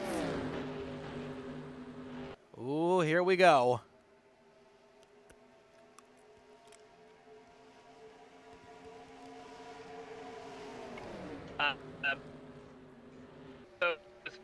Caught by the same car. comes Focusado down on the inside of the 84. Appears. Done. Spawn a bit up in the 82. Oh, Crystal into the outside wall. Oh, trying to hang on to it there was Apollo. She's able to do so. That'll move. These top drivers trying to save a little bit, all up a spot, and Bennett will fall back into 6th. So now we'll see how hard Focusado is trying to push it here, but we've already got about 15 laps to go this next time by. Oh, this is going to be very, very interesting as we had some internet difficulties for Rich Roy. We'll try to get him back in here if we catch a caution flag, but right now, this is likely going to be the battle for the win here between Focusado and Hyde. These two going nose to tail right now. They're on top of one another, and this is going to be interesting. Paulo in that one machine, drawing a pretty good bead off the back end of the 37. Trying to go down to the inside, looking for a little bit of a run. Will duck back in line. Now tries to go the outside, back end stepping out a little bit there. She's trying to arc for a big run, going down the back straightaway. Here she comes to the inside. Oh, not able to get the power down that time around. And she's going to lose quite a bit of time in that idle Gateway Mazda. Lap traffic on the horizon. Currently the gap between Focusado and Goss only half a second. Focusado starting to run a little bit lower of a lane, and these guys still running 29.64s. Here comes Hyde, trying to get a little bit of a side draft off the 37, forces Focusado up on the high side, using up a little bit more rubber there. One car around, that's Drew fast in the middle of the way, and he's gonna quickly back out. Fast spun around once again here with 12 laps to go. And meanwhile, LaPrade and Goss are going to have a go as Grant Warren in the way. He's going to stay up on the high side out of the way of everybody. Just trying to make sure he's not going to get run over, and he will not with 11 laps to go. User was moved to your channel. And we'll see, Rich, you got a copy of us here with the last 11 laps. I know you were having some more internet issues. We are back. Well, hopefully we're able to get you for the rest of the way, because this is a really good battle brewing here between Will Goss, Dun LaPrade, Vincenzo Focusado, and the 100 of Apollo Hyde here. 10 laps to go at Charlotte, and this race is still so far from over. This race, it depends on who has saved the most tires while still being consistent. Good. I really don't know, because Goss and LaPrade, they've been running a little bit slower, because right now the fastest lap is, what, a 29.1 that was set by Drew Fast earlier in the race. That was right at the beginning of a run. And last time by, Will Goss running a 29.7. A little bit slower than Dun LaPrade, so Dun is a coming, but so is Focusado. Both Vincenzo and Apollo 0.2 faster than the top two that last time by. That's going to pay dividends here coming up on these final 8 laps. LaPrade looking for a ledge under the 82, but you got the Jaws theme playing. Vincenzo Focusado has started to turn it up a notch. He is just within drafting distance of that 74, and I think Apollo Hyde might be starting to fall off. Nikki Conti has fallen off. Crystal Bennett has fallen off. Ike Durbin up to 7th. One more thing to keep in mind on both. Actually, leaders Here are it comes. catching up to both. Here comes Dunn. Dunn to the inside. But they are both catching Warren and Stallhood. Both have engine damage thanks to a nondescript 29 car running through them earlier on. Oh, Warren around in the infield. Okay, we have one lap car that the leaders are catching. They're still side by side. Dunn got a little loose entering one, but has managed to keep his foot in it. Vincenzo is closing ever so slightly. And if you are Vince, and if you are Apollo, you are loving this. Leaders are side by side. I do have a report that Vincenzo's tires are starting to fade, though. So this battle might not. This might. Whoa, Oh! Don with a great save. He's in the infield. Can he hang on to it? He will. That's going to give Vincenzo Focasato second, and here comes that 37 car. LeBron got all sorts out of shape. He's able to keep it straight. And now Will Goss trying to play defense against one of the longest tenured drivers in the Fuel Grand National Series with 6 to go. That might be Dunn's race.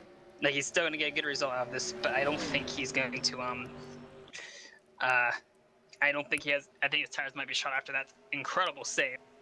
That was a brilliant save. He was trying to do the pass in the grass there with 5 laps to go. And can Will Goss hold on for the next 5 laps? Everybody has dropped down a second off of the pace.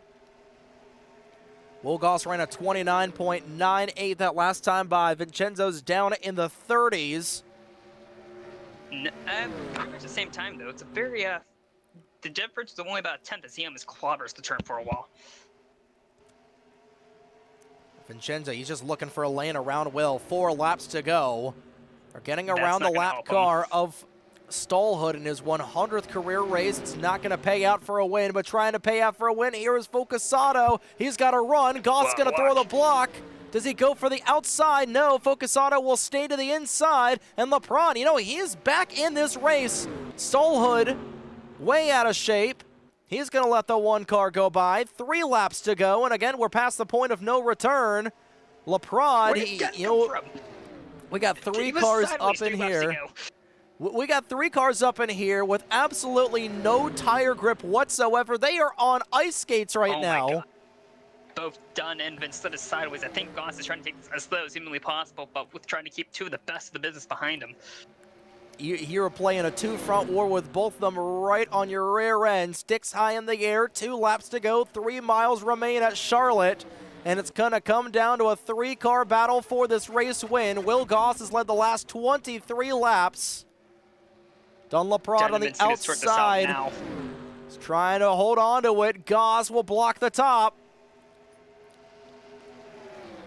Yeah, Den and Vince need to sort this out now if they have any shot of trying to get around this 82 car. Goss is loving what he's seeing in his mirror as they come to take the white flag one more time here at Charlotte Mirror Speedway.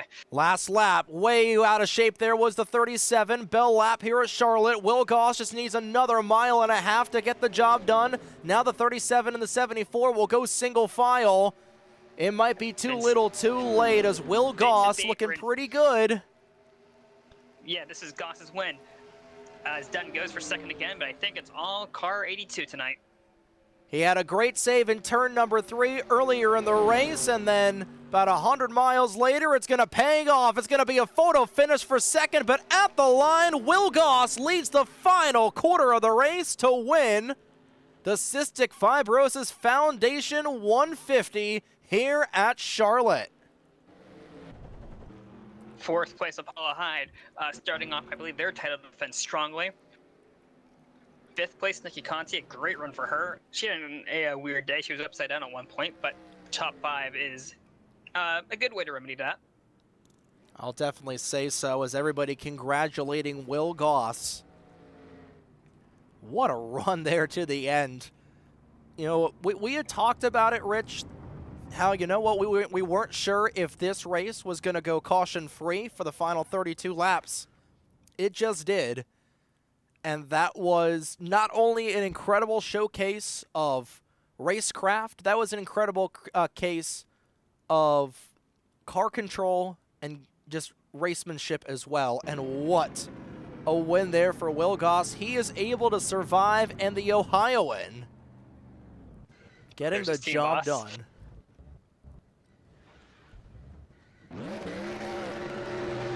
A great drive for Will. I mean, purely, that is pure skill. On ice tires, holding off Don LeProd, who is, I think, dominant in anything he touches, and Vincenzo Focasato, who was runner-up in the championship last season. Saw Blake Warren also doing a couple of burnouts there.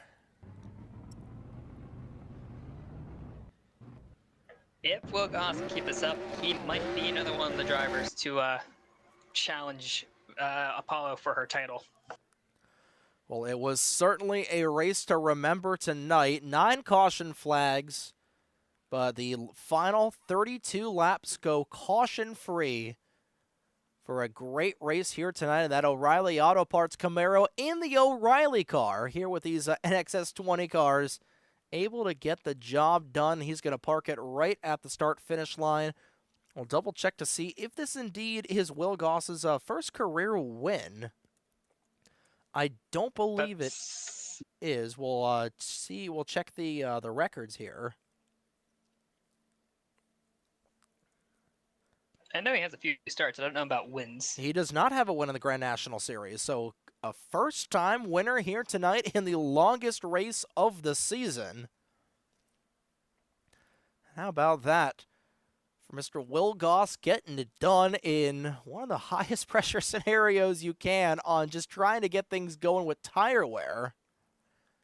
And what a race we had here tonight. Charlotte never disappoints, especially with these long marathons. Will Goss, I think, put on the best effort out of everyone. He had patience, which is needed, especially in this long race. Good car control. He had a slide here or there, but nothing major to outdo his run. He kept his tires as healthy as humanly possible. And then on top, he made the move on Dunn to take the lead, and then was able to hold off both Dunn and Vincenzo to complete the take the win. And he definitely took the win here tonight, leading the entirety of that last stint here. To get the job done, he led 27 laps. He led 26 laps, so he had that race-winning pass right at the end there. Got things done, and he was able to hold off a hard-charging Vincenzo Focusato and Dunn LaPrade. And like we were talking about, you know, how about that recovery for Dunn after just about binning it going into the quad oval?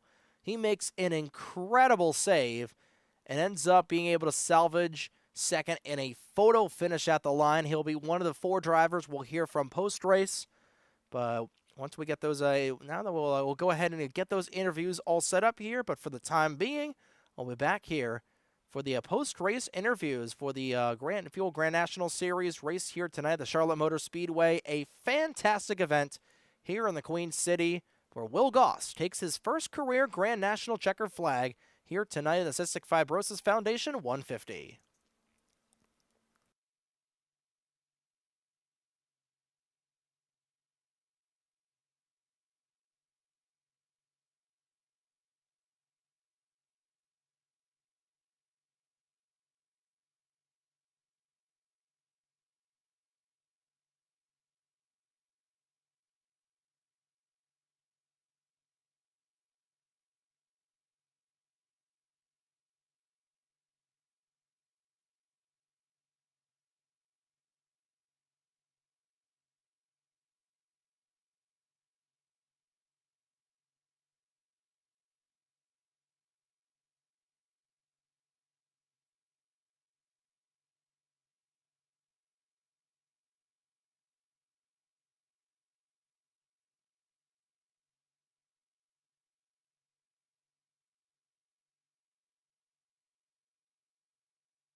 double shot is out!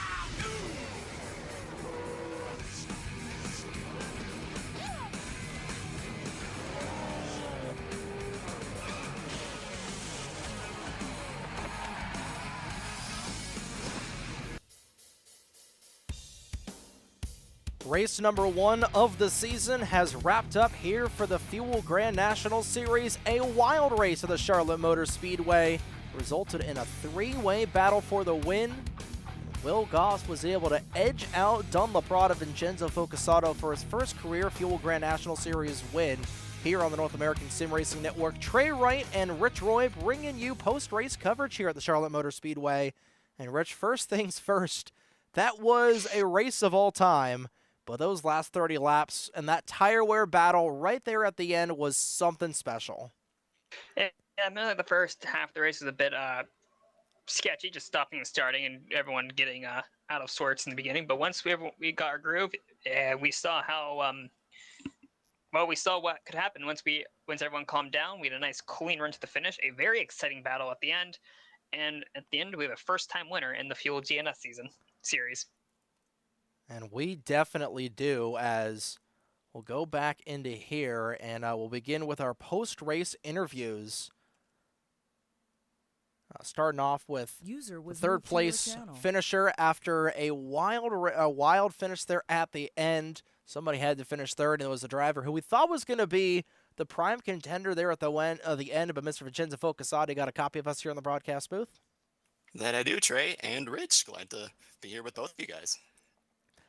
We're glad to have you on as well, and that was a very wild race to start things off. It was kind of the tale of two races. You had the stop-and-go first 50 laps of the race, and then the back 50, we only had, I think, 1 or 2 caution flags, and a final green flag run of 30 laps.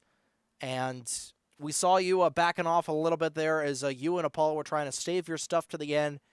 Right off of the gun here on these runs, it starts off with very cold tires. There's not a whole lot of tire wear, but then that tire fall off hits you like a brick house. How are you trying to conserve your rubber and try and set yourself up for your second consecutive win here in the Fuel Grand National Series? I might have a bit of a difficult time describing it. Sorry that you asked the wrong guy that question, but you're right. Definitely went into massive save mode for the first 20-odd laps of that 28-lap run that we had to the finish. For me, it was the mid-corners and the exits.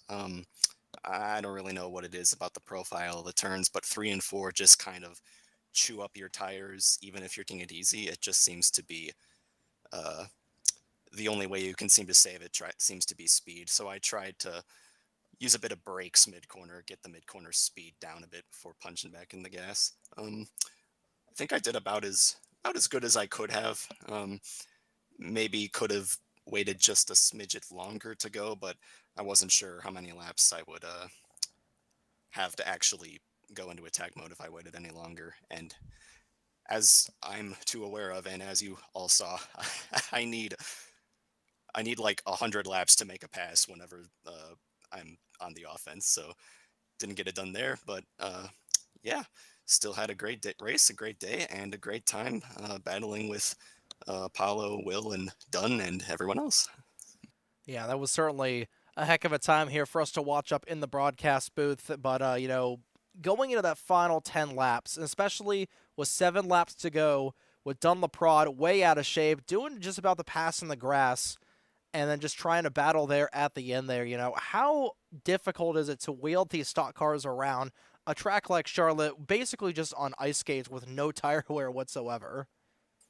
I can't speak for Dunn, but for me and a lot of the other people in the Millennium and the Warren Wentz adjacent camps, we found that our setups were behaving different at the race than they did all practice. In the race, our right rear tires were wearing more than any of the other 3, and that caught us off guard, and it means that your car snaps loose really, really, really, really, really late after it offloads off the banking. I'm guessing that's what happened to Dunn. That's the kind of super late right rear wheel spin is what it looked like happened to him off of 4.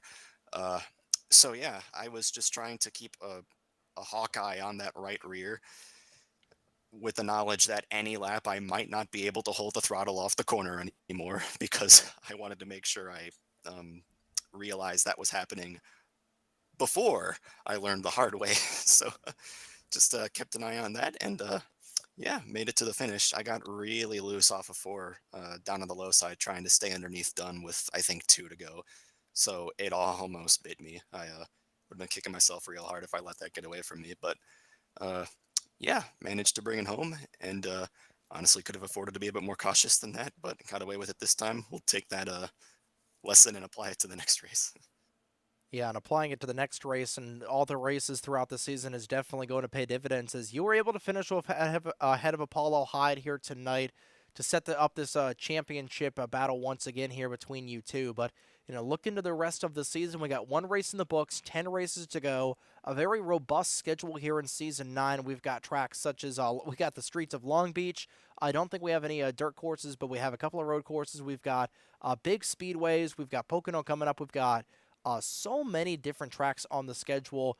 Rounding out the season at Iowa, of course. What are you looking forward to in this season 9 slate, and what are you looking at a track where, okay, it's going to be a little bit of a stretch here to try and get a good finish, but overall, let's try and get after it, and what are you looking forward to here in season 9? Yeah, in terms of performance, you really never know. It's a week to week thing here because everybody is so strong and in terms of their technical skill and so knowledgeable in terms of their setup knowledge. So um, you could run a race twice and be knocking on the door of the win or be in like 12th, and that's one of the things that's so fun about this league. It's so competitive and so clean at the same time, and I love it so much. I'm really looking forward though, like you were asking. Michigan's home track, it's always very, very special. So I'm really excited to get us back there. Hope everybody has a good time at that track. Bent Twig, I've raced there exactly once before. It was 8 years ago. It's been a moment. I'm really looking forward to round 2 because it's such a ridiculous track. And I mean that as the highest order compliment I can. Um, yeah, those are probably the 2 I'm looking forward to the most. But like I said, any Wednesday night here is a good time with everyone who you can always count on to race you so hard and so respectfully. I mean, you saw we had like a 4-car dogfight for the win on a narrow, slick track with right rear tires that were giving up on us, and none of us hit each other. It's just it it doesn't get any better than this. So yeah, looking forward to the remainder of the summer. Yeah, this summer stretch is going to be some of the best racing you'll see here in the Fuel Racing League and just the NR2003 offline or online in general. And of course, if you want to join the Fuel Racing League, link for the Discord server down in the description box below. It is such a fun time here on Wednesday nights and Friday nights as well for the Sportsman Series. But Rich, you got anything for not only a third place finisher, but your boss as well? Try and choose your words a little bit careful, knowing that he pays the bills. Speak gingerly, Yeah. Rich. Yeah, first off, can I have your car for next week? That'll be much appreciated. Second off, the start of this race was obviously start-stop with the many cautions we had at the beginning. I think we had 9 overall throughout tonight. What was your mentality with just stopping and starting over and over again? Like, how does that affect you going on, say, until in the later runs, where we saw we had a 3-lap stretch? This might sound well. Actually, to answer your first question, I'll happily give you my Charlotte car.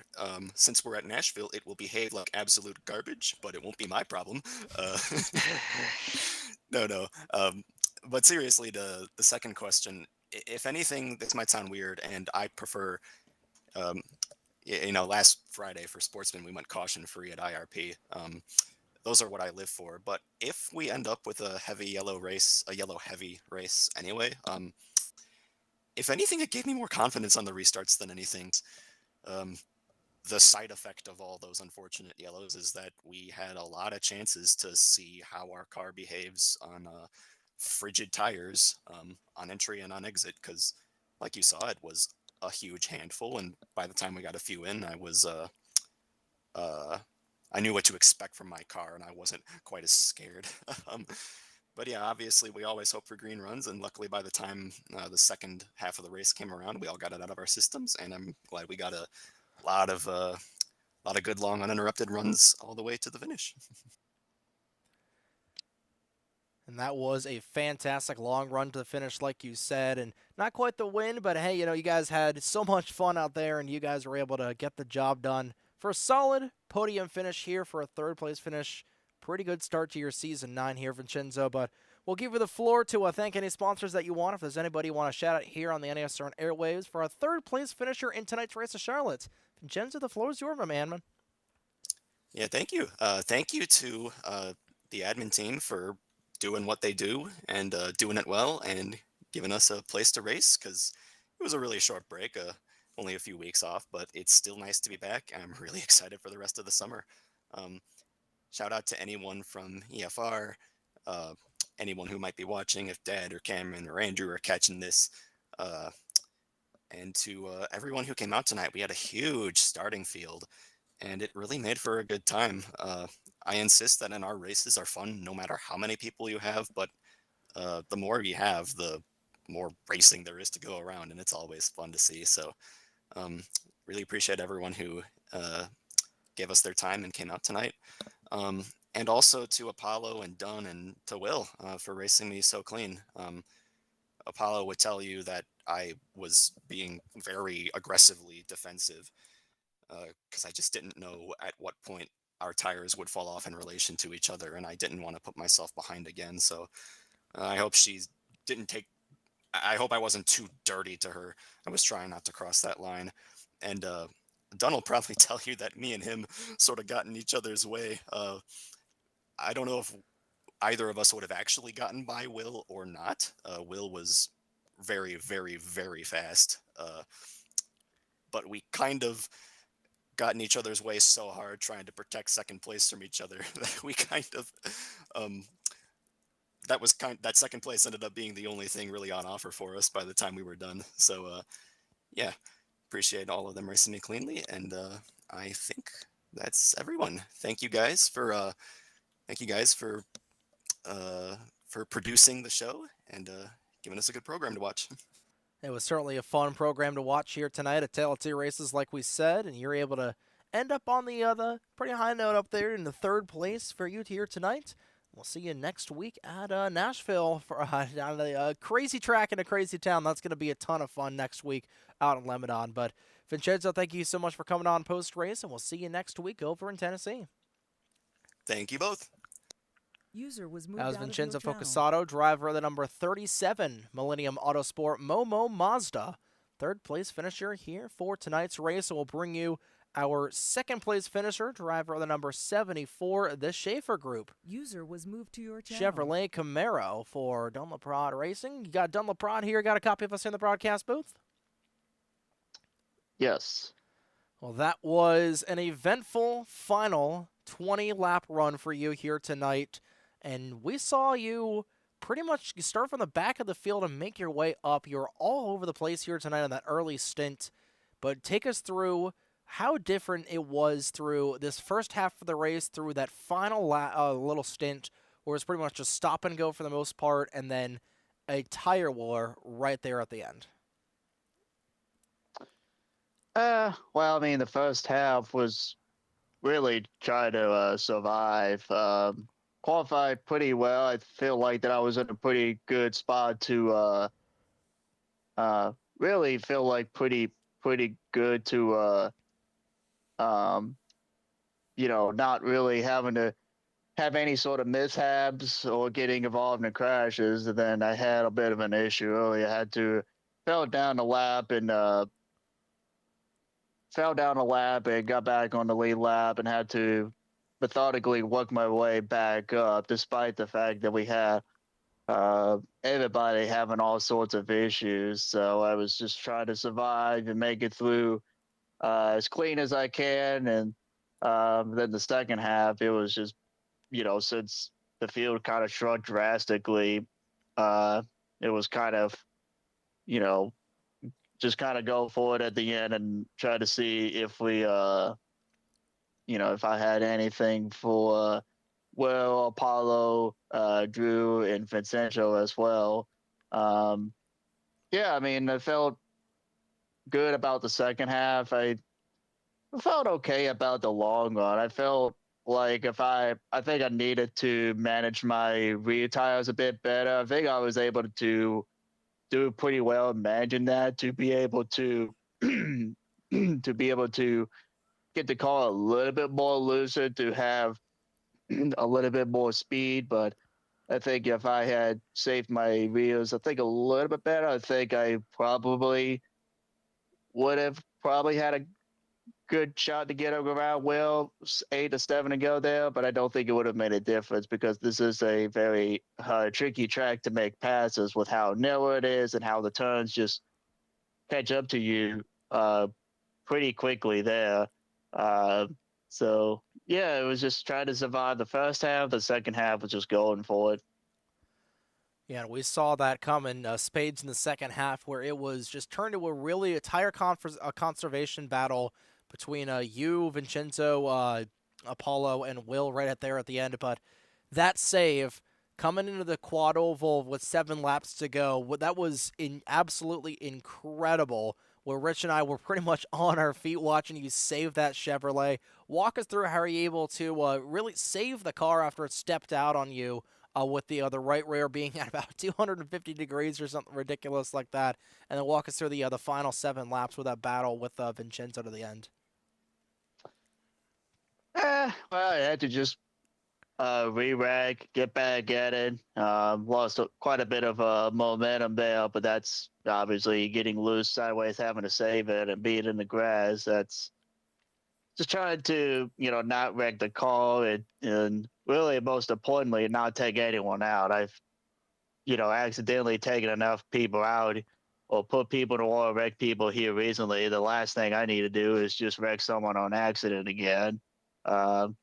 Fortunately, I mean, I'd rather wreck myself than to wreck anyone else. So I'm glad that not only I was able to save it, but also to not get anyone caught up in my stupid mess. But yeah, just try to re-rag, get back at it. I I don't know. I mean, I think when I got up to when I got back up there, I felt if I could just make something happen, try to get around Vincenzo, I think that I would have been able to. Well, then again, like I said, it would not have made a difference. This is a very tricky track, so um, yeah, just kind of my brain is a bit foggy tonight, so I apologize if I'm rambling, making up too much nonsense. But just been a kind of a hectic race for sure. Just trying to survive, of course. But yeah, that was a very exciting battle for the end there, and and congrats to Will Goss on the win. He did a hell of a job defending me and Vinny for the win there. So I always know that he's got a lot of talent in him. So it's not surprised that he got this win. So once again, hats off to Will for a hell of a race. It was a really an amazing battle between me, Will, and Vincenzo for the win. Though that was really exciting final 7 6 laps there. That was really fun. I enjoyed that. It was a ton of fun for us to watch as well. And then, looking ahead to the upcoming schedule here, we've got a very diverse schedule coming up. We've got Nashville next week. We got Michigan and Pocono on the horizon. We've got a couple of street courses. We got one street course at Long Beach. We got Bent Twig, Chicagoland, a couple of super speedways as well. We saw that you weren't really last season. You weren't able to be at a whole lot of the races, and that kind of took you out of the championship contention. How many races can we hopefully expect to see you racing, and what are you looking forward to here in Season 9? Well, I won't be running for the championship. I can tell you that right now. Still part-time for this season. Maybe next season I might go full-time, but I have to wait and see how it goes. It's a bit of a, kind of 50-50 on that one. But all I'll say is I'm really looking forward to many tracks on the kind of almost every track on the schedule here. If I happen to show up to any of these races. So yeah, I'm hoping that I'll be able to attend more races this season. If not, then at least I'll man, I lost my train of thoughts.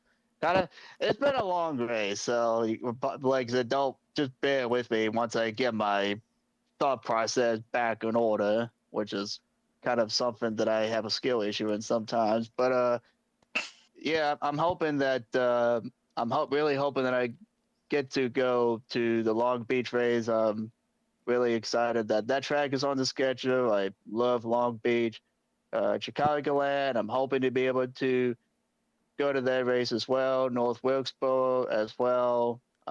Maybe Michigan next week. Maybe I doubt it, but never say never. So yeah, overall, I'm very excited about the schedule for this season, and that I'm hoping to be able to attend some of these races. But yeah, I just have to wait and see how my schedule works out. But I'll be here. Just won't be full time. Well, hopefully we'll be able to see you around the racetrack in the garage area a lot, because whenever you strap into a car, you do something absolutely special with it, especially with that incredible car control that you've got. Rich, you got anything for our runner-up finisher here tonight? First off, incredible save. I genuinely thought you were out of the podium conversation, and then in the three laps you were side by side with Vincenzo. With you being part-time, how do you approach each race? Do you just go for the win each time, or do you just go, I'm going to go for the best possible finish, whether that be last, whether that be 30 seconds ahead of everyone else?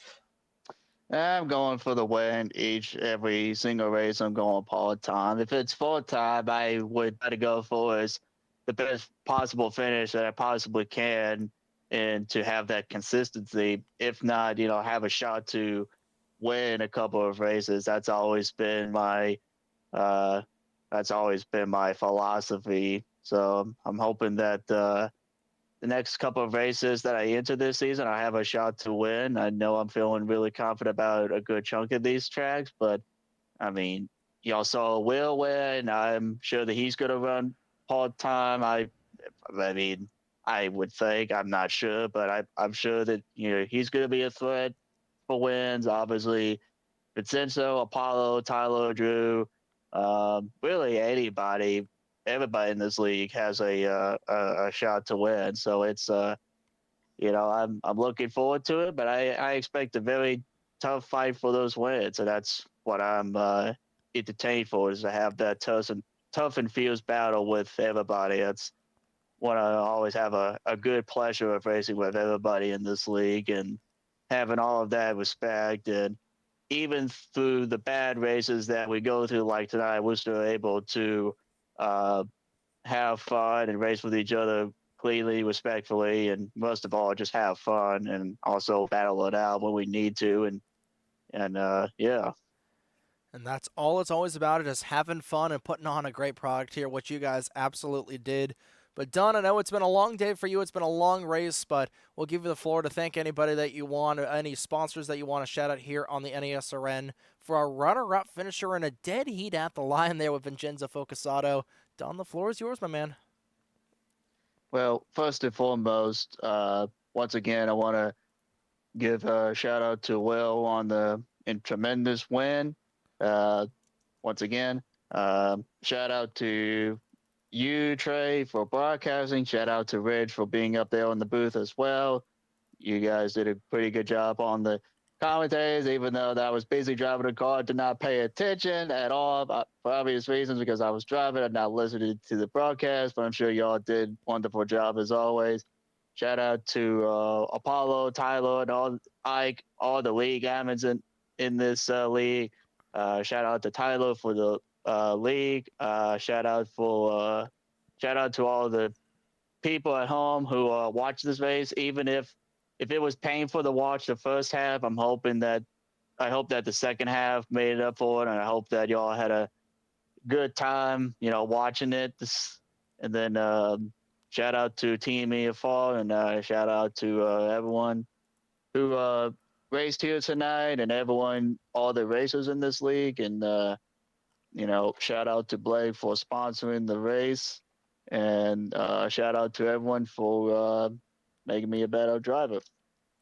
And that's all it's about at the end of the day, is just pushing everybody to be the best of what they can be. And that's exactly what we've got here in the Fuel Racing League. Some of the best NR2003 online content that you'll get. and some of the best people that you will ever race with, such as Dunn LaPrade, but who finished runner-up here tonight. And Dunn, thank you so much for coming on here post-race, and we'll hopefully see you next week in Nashville, and we'll see you whenever we see you, man. It's always a pleasure talking with you post-race, and it's always a ton of fun watching you out on the track.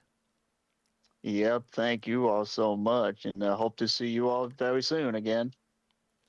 User was That was moved Dunn out of your LaPrade, channel. driver of the number 74, the Schaefer Group Chevrolet Camaro for LaPrade Racing. It's time to bring in the man of the hour. User was moved to your channel. So in his second career fuel start, gets the top spot on the podium, and a fantastic job here tonight for the driver of the number 82, O'Reilly Auto Parts Chevy Camaro. Will Goss, you got a copy of us here in the broadcast booth? I sure do. How are you doing?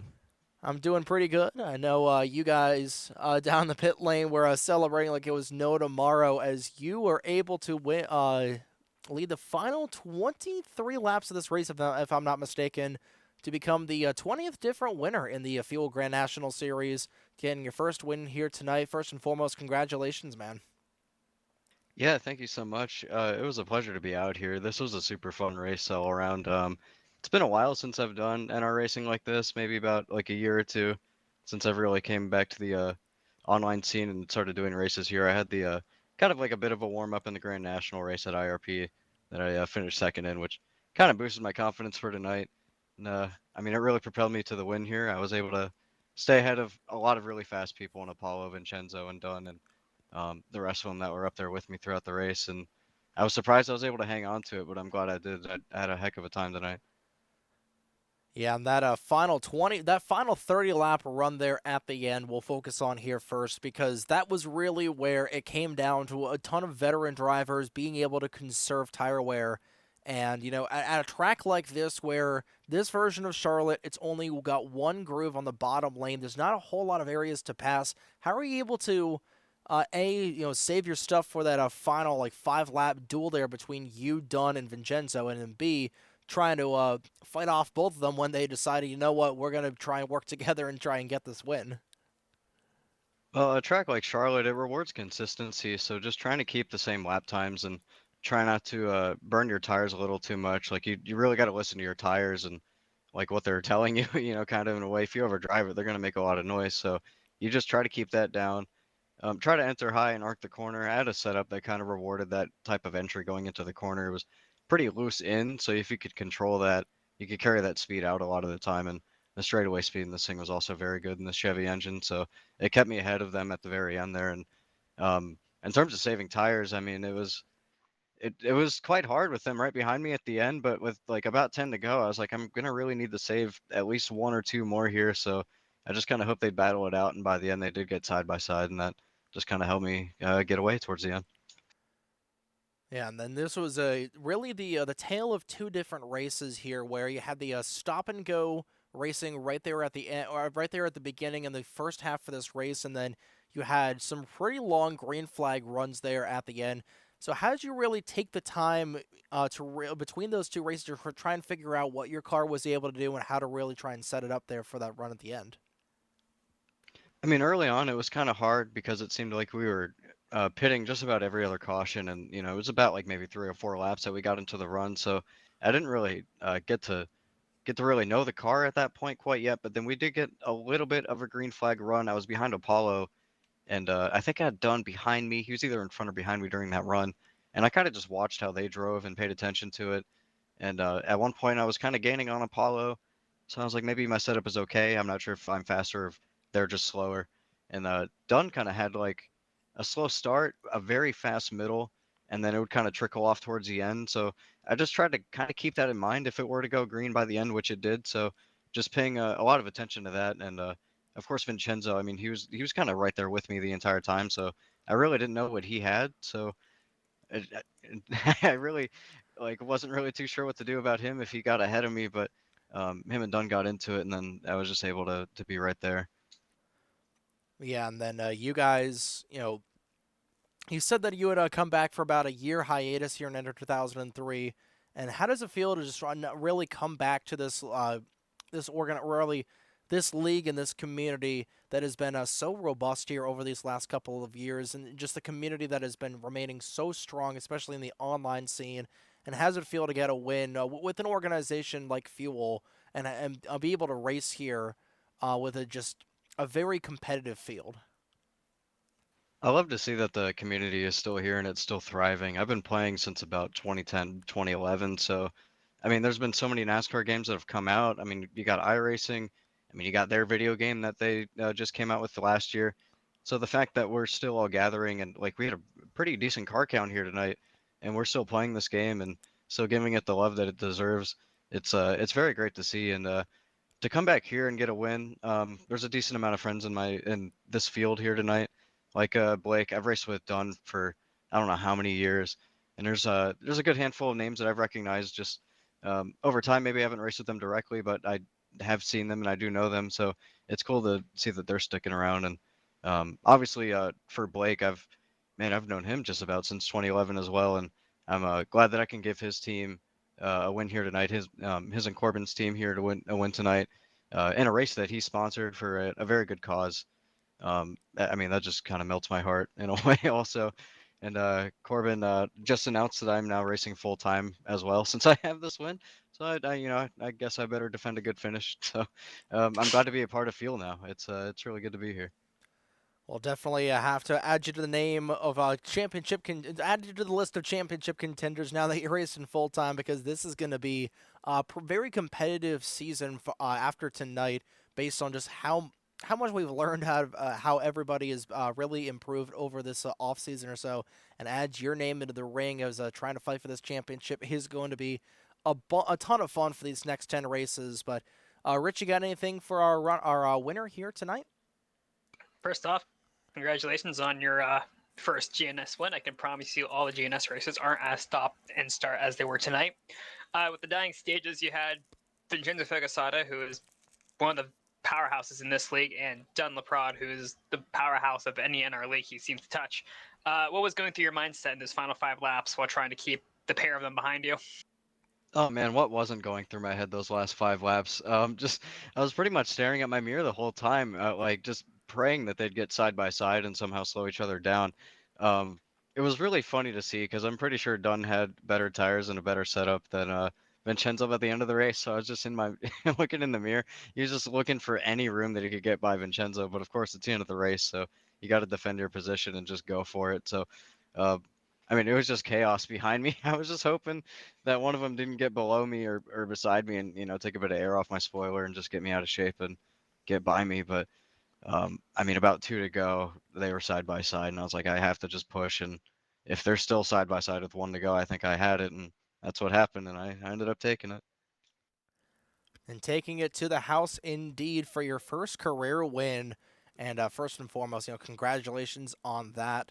But, Will, what we typically do here is that after a race win or anytime anybody's on the podium is that we give you the floor to thank any sponsors that you want. If there's anybody you want to shout out here on the NASRN airwaves for a first-time winner here tonight in the Fuel Racing League and the Fuel Grand National Series, Mr. Will Goss, the floor is yours, my man.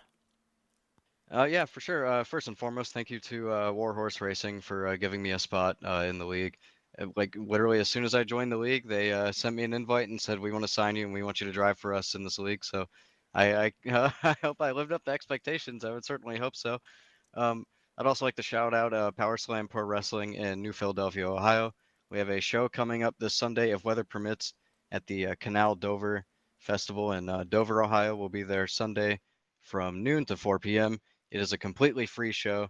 So if you somehow are watching this and you happen to be in that area, it's completely free. You have no reason not to go. So go ahead and go watch that. I'm a referee there, so you can watch me mess up and get beat up and all that stuff. That's all really fun. Other than that, thank you to Fuel for having me, and thank you guys for the interview. This is really fun.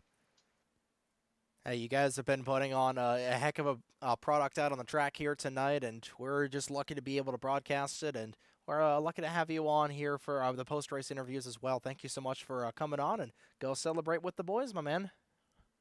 I will indeed. Thank you, guys. User was moved out That was of your Will Goss, channel. driver of the number 82 O'Reilly Auto Parts Chevy Camaro for Warhorse Racing. with that satellite program to Warren Wentz Racing getting their first career win as an organization here tonight with the Ohioan of Will Goss. Speaking of Warren Wentz Racing, we'll bring in the sponsoree of tonight's race. User was moved to your Driver channel. of the number 8 Cystic Fibrosis Awareness Month, Chevy Camaro for Warren Wentz Racing. Mr. Blake Warren, you got a copy of us here in the broadcast booth? Yes, I do. Do you guys have a copy of me as well? We definitely do. And so leading up to this race, it was a very special. Leading up to this race. I know you having cystic fibrosis yourself tonight was very special for you. The actual race itself, from the drop of the green flag, was a little bit of a different story. We'll get into that in a little bit. But first and foremost, thank you so much for sponsoring this race, and we'll give you the floor here. First off, to try and talk a little bit about the Cystic Fibrosis Foundation and what it really means to you. Well, thank you guys for putting on the broadcast. I know at the beginning of that race was a little difficult, whether from the viewer's perspective or the driver's perspective. It was definitely something, but so just the basic raw facts of it. Cystic fibrosis is a congenital disease. It's not contagious or anything like that. It is formed up when two people have the CF-related gene. They may not experience symptoms or anything like that, but they're carriers of the gene.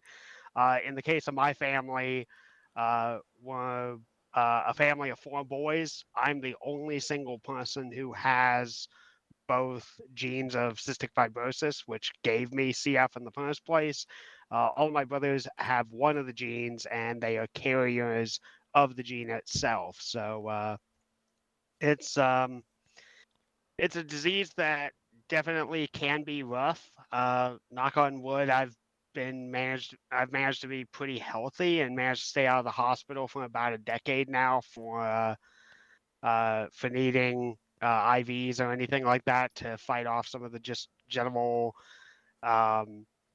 bacterium that can exist and can be problematic. And thankfully, like most of my issues, at least nowadays, just kind of come down to there's always the lung component of it, but it just seems like most of it's now CF-related diabetes and just some other side issues here and there. Lung function is still really strong in the generally 90s or so, but it is a progressive disease, so it does get worse over time. Luckily, I've been able to make it pretty far at 31 years of age, and it's an interesting ride, but I try my best personally to.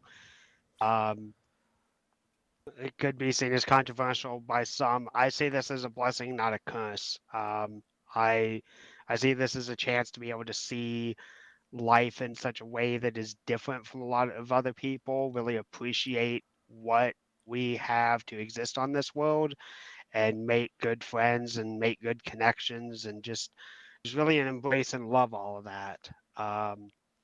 So there are certainly not, plenty of people who are not as lucky. It's been kind of wild how the algorithm on Facebook has been feeding me so much CF news stuff, and it's just a lot of people have sadly passed away. I don't know why it's necessarily giving me that bad news rather than the good news of like, hey, we've got new medications coming out and whatnot. But yeah, it's a complex disease, but I'm doing the best that I can to take it as positively as I can. So the Cystic Fibrosis Foundation has always had their donation, but their biggest campaign is the Great Strides side of the CF Foundation, which they do walking tours like every single year in every city. So yeah, I'll get to this in a little bit, but I did have a couple of names on the car that I do want to give a shout out here in a little bit. So, and of course, we've had the Cystic Fibrosis Foundation donation QR code up for a couple of times in the broadcast. We've got it down in the bottom left corner right here as well. But shifting over to the race, things definitely got off to a little bit of a rough start where you and your co-owner Corbin Wentz got together in in turn two on the first lap of the race. And then how would you really be able to describe your race here tonight? Very up and down, caught up in a couple of accidents, but hey, you're still able to salvage a top 15 finish given the large field size. I mean, the way that I kind of look at it from a racer's perspective is, well, you guys saw how everything went last year. We only made it 4 laps before we got DNF'd. So I got to be honest, there's worse ways to start off a season. 12th place, at least I think that's where I finished. That is not a bad way to start. Not great, not bad either. I did get engine damage, unfortunately, so the car was never going to be right for the rest of the race, and it was also just wickedly loose at like some of the most inopportune times. But yeah, from the driver's perspective, at least it was still chugging along. Rich and I got to have our weekly or bi-weekly collision. Love you, Rich. Yep. But yeah, I mean, like, considering everything as to how that went down, like, I think I'm more crestfallen of just how many total cars got DNF'd by the end of the race. But I unfortunately missed out on Goss's interview. I'll have to sit down and listen to that. Oh my God, I am so freaking happy for Goss. Goss has been one of my closest friends for like the longest time in this community, and I feel like I probably started racing against him back in 2016 when he was still much more active and I was just getting started. So I find it hilarious that what I consider my Buckeye brother, because he lives north in northern Ohio, it's just kind of amazing, and I'm so elated. Like one of the few people that I've gotten to meet in real life, get to go to a race with before. Like, damn, I'm so proud of Goss. That was so good, and I was more so hoping like if it was going to be between Will, Vincenzo, and Dunn, it's like, okay, guys, please just none of you wreck each other out. I don't have any beef with any of you. And then the owner and then just like friendship side of me is like, please let Will win this. Please let Will win this. Come on, man. You got this. You got this. So 12 for me, but man, first win for Warhorse Racing on their side of things. Man, I am so happy for that. O'Reilly's indeed. It definitely was, and that was an incredible battle there at the end. We saw cars slideways. We saw Will have an incredible save earlier on in the race, and he was able to parlay that into his first career win, his second career start. But you look at this Warhorse Racing lineup and just the talent it has been able to add here over the last couple of years. You started off with Grant Warren running a part-time basis last year, but this season you've brought on board Will Goss, who, looking at the silly season, Corbin has already announced that he's going to be running full-time for Warhorse Racing, so that's going to be a huge addition to the championship battle. But you got him, you brought over Joshua Mercurio and Bud Kerrang as well.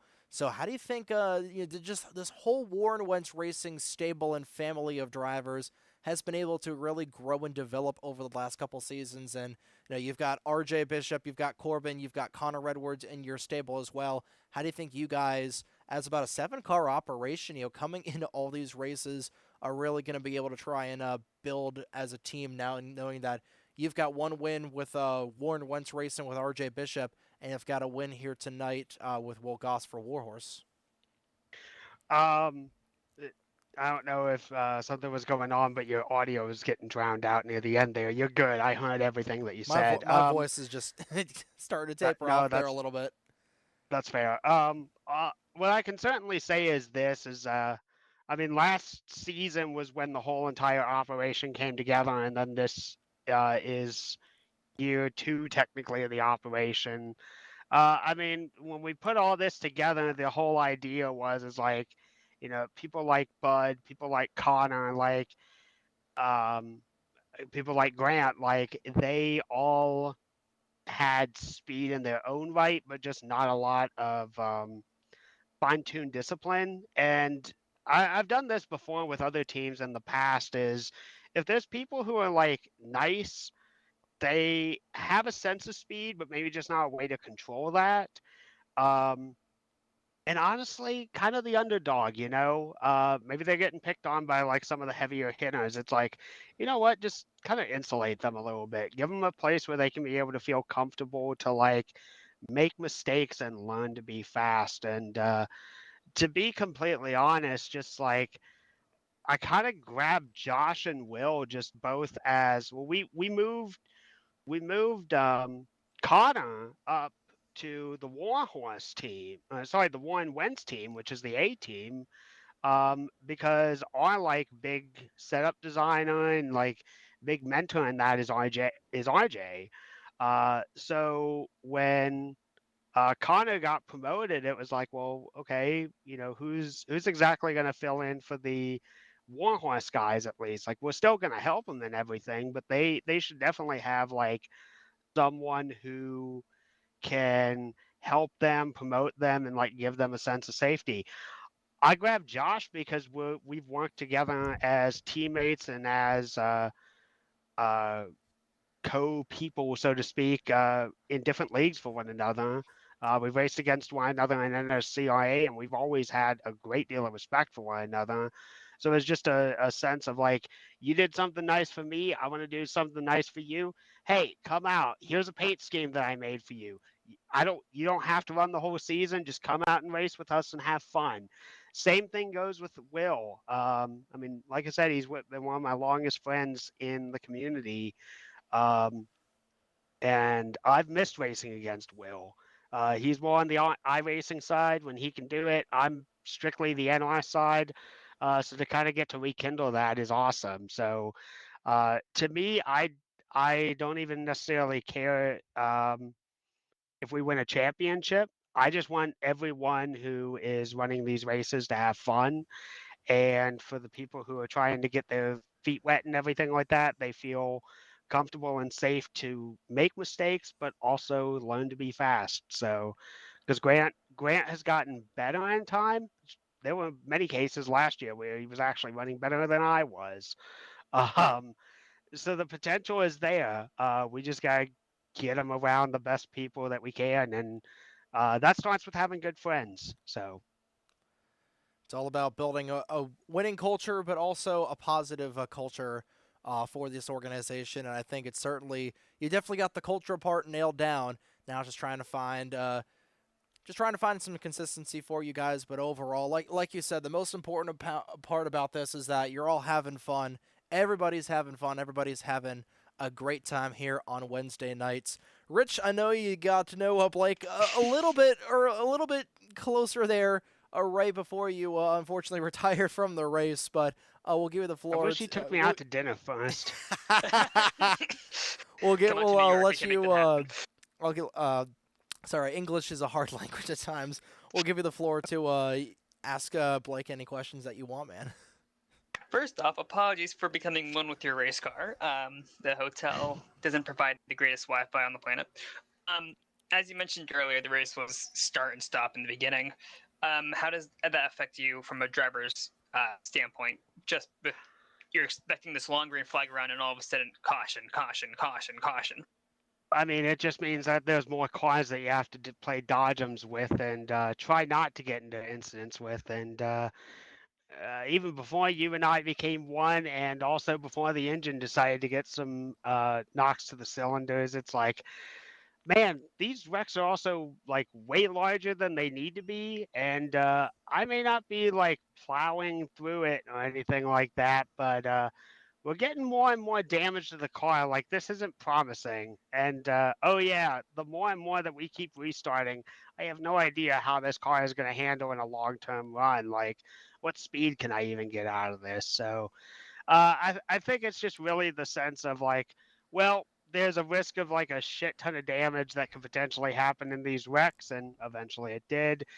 And just yeah, what exactly am I supposed to build off of? Because I'm sure nobody really wants to pace around for 100 laps. There's certain leagues that certainly hold that moniker, and if you like that, you can go run them.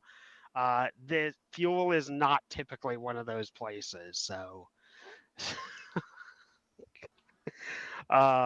But But yeah, I mean, from the driver's aspect of it, like I went into this race probably just hoping for a top 5. I knew that there were some people that were going to be faster than me, but at least in this case, I'm just happy that the fastest of them all was like someone that I'm closely aligned with, so that works out great. It definitely did here tonight, and you're able to get the job done for 12th place finish of yourself. You're able to survive the chaos, and of course, Will Goss getting that first win for Warhorse Racing. But Blake, we'll give you the floor to thank anybody that you want. Of course, I know that you wanted to talk about everybody that was donated on the deck lid of your car. So for the sponsory of tonight's race, Mr. Blake Warren, the floor is yours, my man. Well, I just wanted to go ahead and say this to the people that donated, and which, by the way, I want to make this abundantly clear. You are more than welcome to donate still for the rest of the month of May. And if you want to, you can definitely let me know and I will put your name on the card. This was not a one-time thing. This was just for the paint scheme design and everything like that, the most focused aspect of it. So a big appreciation and a big thank you to Tyler Stallhood, Josh Mercurio, Vincenzo Focusato, Trey, you yourself, Trey Wright, Grant Warren, and a gentleman who is going by the name and the moniker of Goose, who all donated this week for Charlotte. I really, really appreciate it. Approximately, if the numbers are right, we have raised currently $173.33 for the Cystic Fibrosis Foundation. Definitely, I want to keep those donations coming along. We're not shutting this off. And truth be told, I'm so happy with the paint scheme. I kind of wish I didn't have to leave it because it looks so good. I love how It's this turned beautiful. out. Um, but I also want to say something else. If you go over to the passenger roof rail, there's 2 names I want to give a shout out to. Um, a friend of mine within the NR community, his name is Brendan. His girlfriend it also has cystic fibrosis, and he and I recently started talking when I was doing the promotional stuff for the race, the car, for everything. She was recently hospitalized with some type of bug, some type of respiratory illness, and unfortunately has been very sick. I think she is doing better. I will reach out to him here ahead. But for Miss Maddie Banks, I put her on the passenger side of the car. She was riding along with me. Maddie, I hope that you're doing better, and I hope that you get out of the hospital soon, and everything on your side of the cystic fibrosis aspect gets better for you. A second name that is on there is Tina Ann. Her mother was actually my nutritionist when I was a child, and she was adopted by said nutritionist. Um, she's about 10 years older than I am. She's had her own issues with cystic fibrosis. I won't get deep into that, but she has definitely been a good friend to me, and I've definitely learned a lot about her story and just the aspects of cystic fibrosis. I think it's incredibly tragic, and it hurts to know that unfortunately, for whatever reason, whether it be just that their lungs are smaller, women for some reason seem to be affected more gravely by cystic fibrosis. So, just as friends within the community, which unfortunately, due to the risk of passing bugs and everything like that. There was a movie released a few years ago called 5 Feet Apart. Yeah, cystic fibrosis patients can't like be 6 feet within each other. Like, there's no like victory junction for for nothing but cystic fibrosis kids, for cystic fibrosis people. Um, and sometimes the frustration with the disease is that you look so normal from the outside, but from the inside, you're so sick or you have all of these different problems. So I wanted to have a couple of names from people that, while I'm lucky enough to be as healthy as I am and doing as well as I am overall, there are people who absolutely are knocked down way harder on this disease, and I believe that they deserve the recognition for fighting the good fight and doing what they can do. And I certainly hope that their health is doing well right now and is getting on the better mend. Um, sorry, I'm getting a little emotional about it. I really just on the all of it. I really appreciate that the community for Fuel was able to rally around this as well as they did. I wish that I promoted it a little bit stronger, but I'm just happy it turned out well. And I definitely try to do a cystic fibrosis themed scheme in any league that I run during the month of May. This one came by a little bit too late because the inspiration came like right at the beginning of May. But I think I'm going to keep with this scheme with just some sloganeering, changing, and whatnot going forward.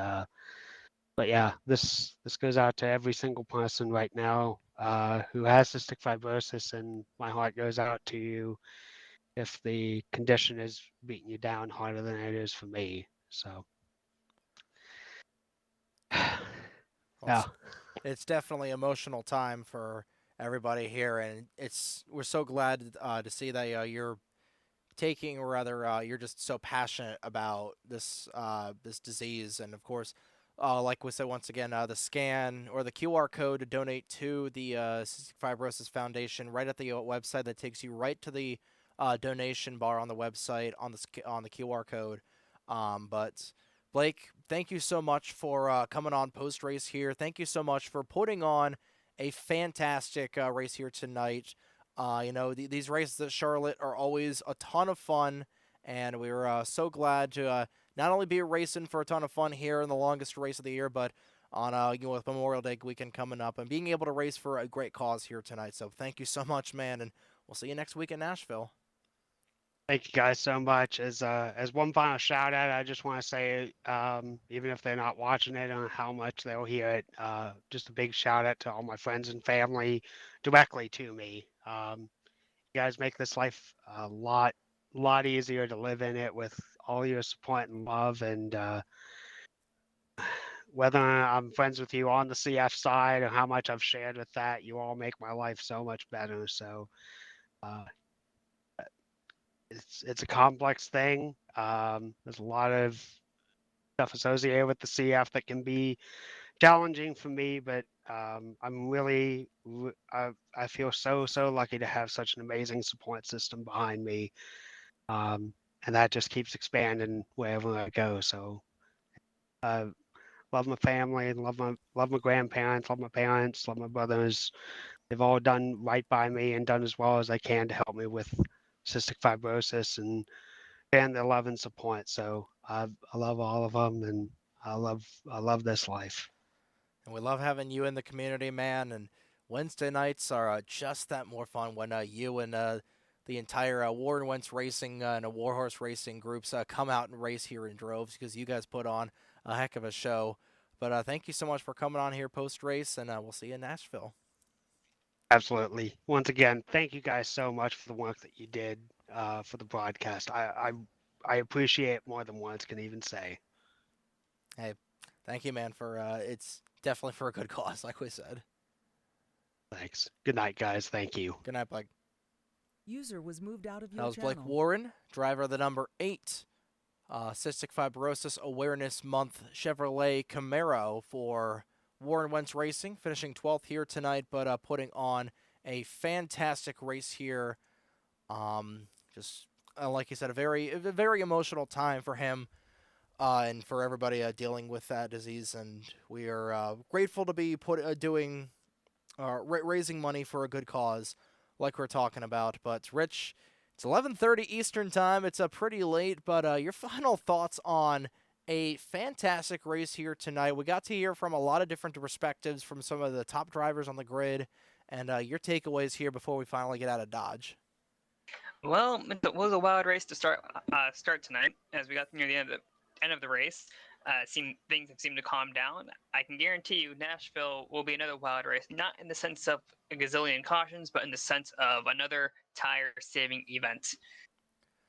Yeah, Nashville is going to be very interesting. Just recorded an offline race there earlier on today, and tire wear was certainly the name of the game down there at that Concrete Canyon. But looking up our upcoming broadcast schedule here on the NESRN, the next 2 weeks are chock full of action.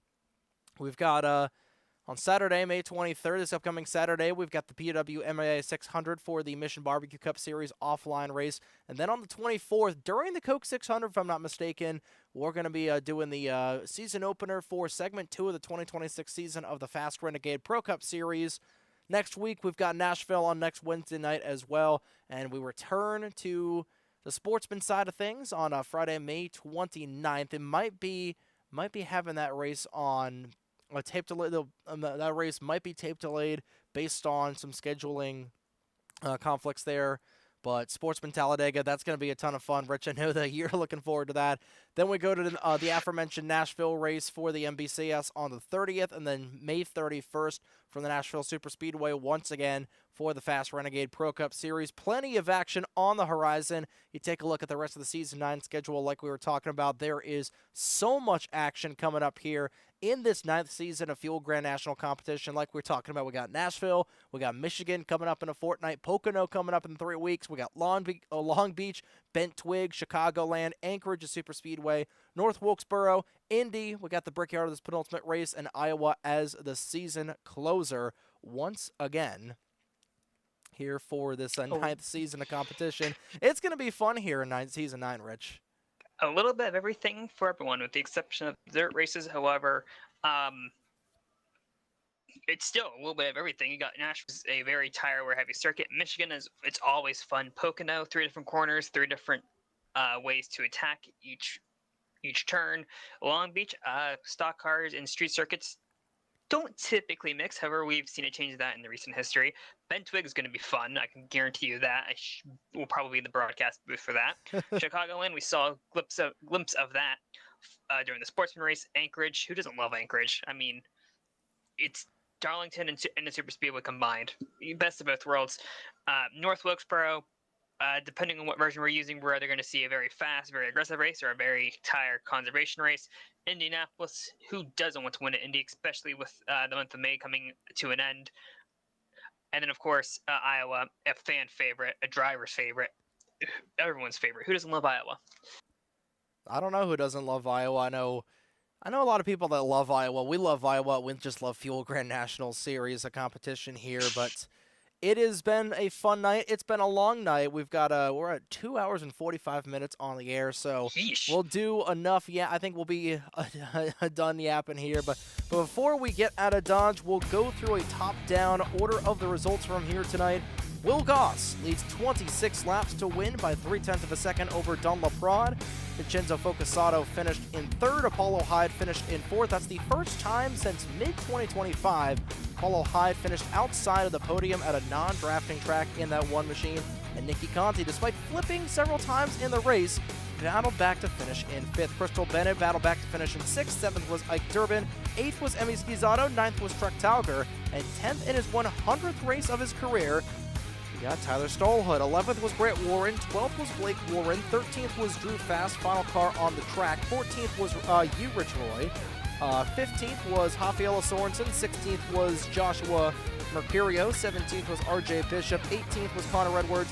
19th Bobby Simpson. And 20th was Corbin Wentz. 21st was Laura Trainer.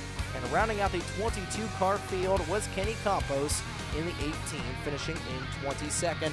That's going to do it for tonight's broadcast of the Fuel Grand National Series. We'll see everybody next Wednesday evening at the Nashville Super Speedway out in the Music City.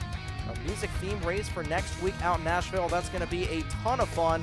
That's going to be coming at you at 8:50 p.m. Eastern Time on Wednesday, May 27th, right here on your home for the Fuel Grand National Series, the North American Sim Racing Network. But that's going to do it here for tonight's broadcast. On behalf of my broadcast partner, Rich Roy, for Caleb Rose, he'll be back in the broadcast booth next week as well. And for everybody at the Fuel Racing League, for Tyler Stolhood, for Apollo Hyde, Ike Durbin, all the admins, my name is Trey Wright from the North American Sim Racing Network, saying so long from Concord, North Carolina. This concludes tonight's broadcast of the North American Sim Racing Network's coverage of the Fuel Grand National Series here on the NASRN. Enjoy your Wednesday evening.